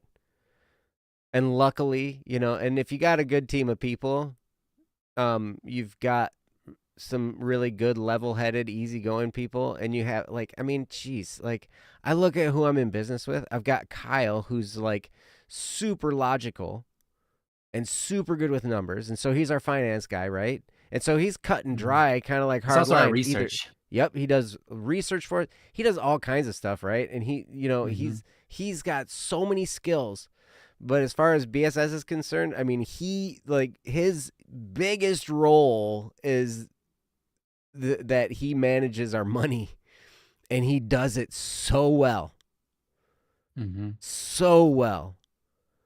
And he's so good at projecting numbers and all this kind of stuff and doing these complex equations to figure out, okay, well, if we do this, then we should be here in 6 months, and we should be here in 6 months. And if we don't do this, then we're going to be here in 6 months, and then we're going to have a concern. And so maybe we need to do this and this. And then, so it's Mm-hmm. it's really helpful. And then, when you have someone in there, Ryan, as your visionary, who is so filled with love and heart, and wants to make sure that we're doing something good in the world and not taking a what? That's my love. Yes, yes. Um, he's I don't know. He's just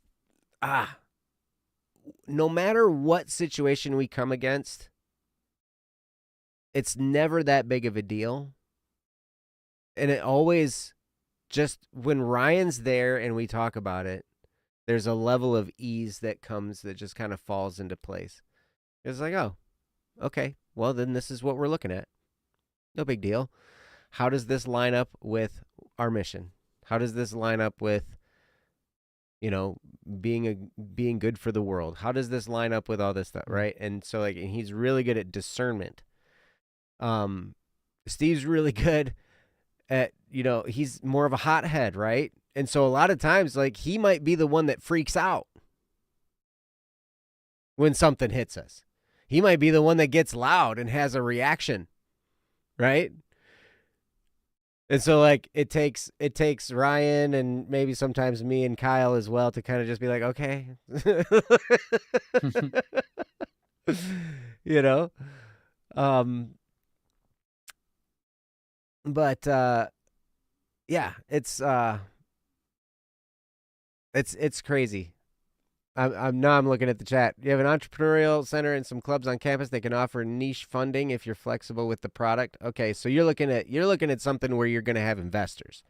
See, we haven't gone that route yet, where we've looked for investors. That's a whole different ball game, and that's partly because we didn't want people that only had money telling us how to run our company. Sure.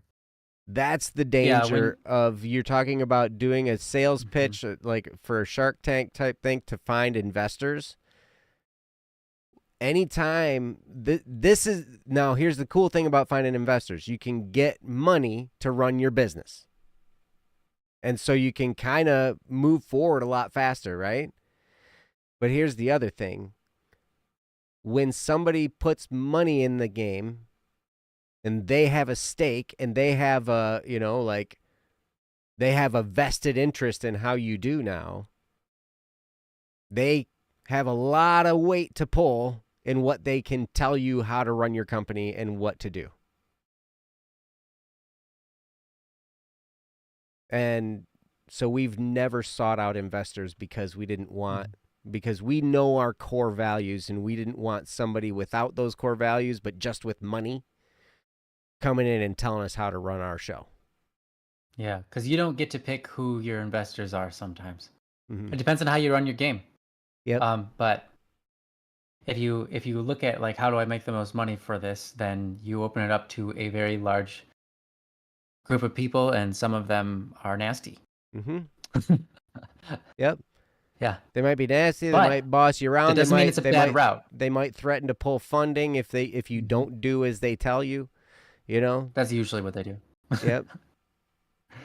Yep. So yeah. So those are.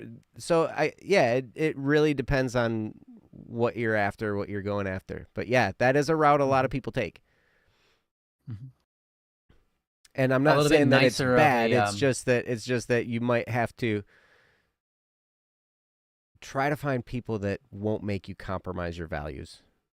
Mm-hmm. Yeah. Might have to pull out a loan sometimes. The bank can be an investor that's not necessarily too interested in your how do you say, the development of your company. So a loan is sometimes a little bit better than an investor, but it depends on what your scenario is, for sure. And yeah, definitely requires a lot of discernment or thinking about it and just going, what do I want for where I'm going? What's the ultimate objective of my idea? And really tossing and turning over those different possibilities, seeing what's right for you. Yep.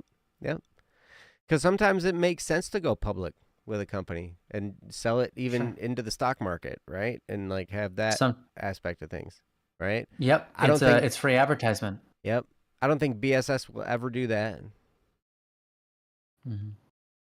I don't think BSS would ever be publicly traded. And if you end up with really good investors, they might be partial to their investment and help you out in your business by advertising your stuff or vouching for you and so on and so forth. So that's very true. There can be occasions where an investor can help a lot. But like you said, Miangos, you're not necessarily looking into it specifically, but you thought that the project that you did was cool. And I think that's well, awesome. It's good experience because what you like, I remember hearing this story. God, we've gone over on time, but man, you get us talking about business and stuff. Holy cow. Well, here you are. Yeah. Why'd you do this? No, it's good. Thank you. Yeah. Robert Kiyosaki is best-selling author. And this ports over into business, and he talked about how this is very similar to business. And he's like, okay,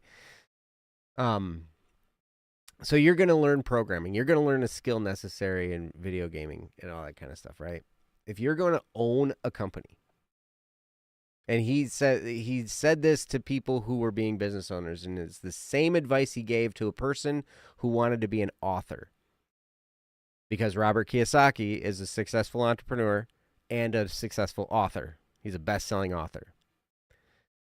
And this person who was writing asked him, Mr. Kiyosaki, how do I become a best-selling author? I'm already writing these books. You know, I'm writing. I want to learn how to be a best-selling author like you. And he said, okay, go get a job in sales. And this person was like offended. This up and coming author was like super offended. Like, what are you talking? I'm not talking about being. No, I want to like learn how to write a bestseller. And he's like, did you notice that next to my name, Robert Kiyosaki, it does not say best writing author. It says best selling author. So learn how to sell. Yeah. Right. Well, there you have it. But here's the thing, in business you have sales, right? And it always looks a little bit different. It's not always an end product that you're selling. Sometimes it's a service that you're selling. Sometimes it's yourself that you're selling. Sometimes it's just like the fact that you can do whatever you're doing. You're selling that. Like sales will always come into play. You know, whether it's you just getting in with your team and helping them like casting a vision for where you want to go, all this kind of stuff. I mean, yeah, sales is huge. So I'm not saying go get a job in sales, but I'm just saying these are things to keep in mind as you're going to go into business. There's a lot of different aspects. And that's why it's good, getting back to what I originally said, be open to meeting people. Be open to forming some kind of a team. Be open to, you know, partnering with people, collaborating with people, like bringing more people in with you because, man, it gets a lot more fun when you have more people involved. Yeah. And everybody brings their own creativity in there. And man, it just gets great. So, and you have people that you can count on. Those are great. Mialido, you have a topic? Okay. No, hey, send it when you can, buddy. Yeah. But anyway, yeah, we've gone over it. Ryan, did you have anything else to say? Nope, I've got nothing. Okay. Nothing else. Again, congratulations. I don't mean to bog you down. I feel like I might have like turned on the fire hose a little bit for you, and I'm sorry for that. Yeah. But oh yeah, you want a team and to collaborate with people who aren't necessarily in the company too. Absolutely, man. Yeah, absolutely. Man, that's what makes business fun, in my opinion, is when you can find other people to work with, other people to, you know, it also brings its frustrations because people are people and we're all imperfect and we're all everything, right? We're all that, right? But hey, collaborating and partnering with people is so great. It's a very enriching experience. But well, you're welcome, Miangos. Thank you for the topic, and thank you, August, for calling it enlightening and fun. I'm glad. It's I don't know. Yeah. It's like talking about my life. Yeah, right. Yeah, well, it is. We both decided to take the entrepreneurial life, so we have a lot of experience in it. Yeah. Yep. It's not easy, but man, it's enriching and it gives you lots of stories. I'll tell you that. You know, it's not as like, I don't know, I'd have a tough time and I did have a tough time when I just had a full-time job. I remember when I got done with my band instrument training and I got my full-time job there, and like within the first couple months I was mentally rejecting it because I wasn't built to just do 9 to 5. Sure. 40 hours a week. You know. I was built for something else. Imagine new game features music by Static P. Yes. Yeah. Yes, please. Yeah. I have my own games I want to create too someday, and so I'm looking forward to composing. It's so much easier for me to compose for games and things like that than it is for me to write songs, as I have on YouTube. I'm just naturally engineered to write like instrumental music. Probably because I spent most of my life listening to that, with games going on in the background and just like hearing the songs that they've got, Maybe that's why, but I don't know, but I'll say that. I much prefer to write that kind of stuff. Mhm. Cool. Well, that'd be great if you'd keep us in mind, and it'd be great if if you just stay in touch the whole time, and we could just be friends and work on some of this stuff Mhm. together. That'd be great. August says built for the 9 to 9 grind. And actually, it was Mhm. for a long time. It was like 8 a.m. to about 12:30 or 1 a.m. Mm. Yeah, right. Yeah, that's a thing. Yep. I'm also Or like I don't know if it was 24/7 on intended. call kind of deal. Mhm. I don't know if it was intended, but it's also kind of that's the rolling eyes emoji at the same time. Built for that rolling eyes emoji. Wait, oh, the Grind. 9-9? Yeah. Right on. That's funny. Awesome. Well, cool. Well, thank you guys so much for being here. Yeah. Yes, it does make it more funnier. Thank you guys so much for being here. And come back next week. I won't be here. It's Mhm. baseball, and I know there's a baseball game next Wednesday. Unless it gets canceled. If it gets rained out or something, then I can be here. But maybe we'll have 3 people then. But Mhm. so yeah, we'll probably have somebody will be taking my place next week. Um, but man, if you have a topic, go to don'tworrywednesday.com, click submit a topic, Mhm. and Mhm. thank you Yeah. guys for hanging out with us. And Yeah. Appreciate all the topics and the topics that came in during. Uh, we love you guys. yes, we do. We love you, and we love spending this time with you, and we look forward to doing it again. So again, don'tworrywednesday.com and click the submit a topic button, or hit us up on Do Discord. that. We'd be happy there too. Oh, Mhm. it's crucial that I'm here for your topic. Okay. I We'll see why. Okay. I'm quite Well then, honored. Mialido. I'm honored that you would say such things. Um but yeah. See you guys next time on No Worry Wednesday. Until then, have a wonderful, wonderful life, and we'll catch you next time. See you guys. bye now. Bye bye. Peace.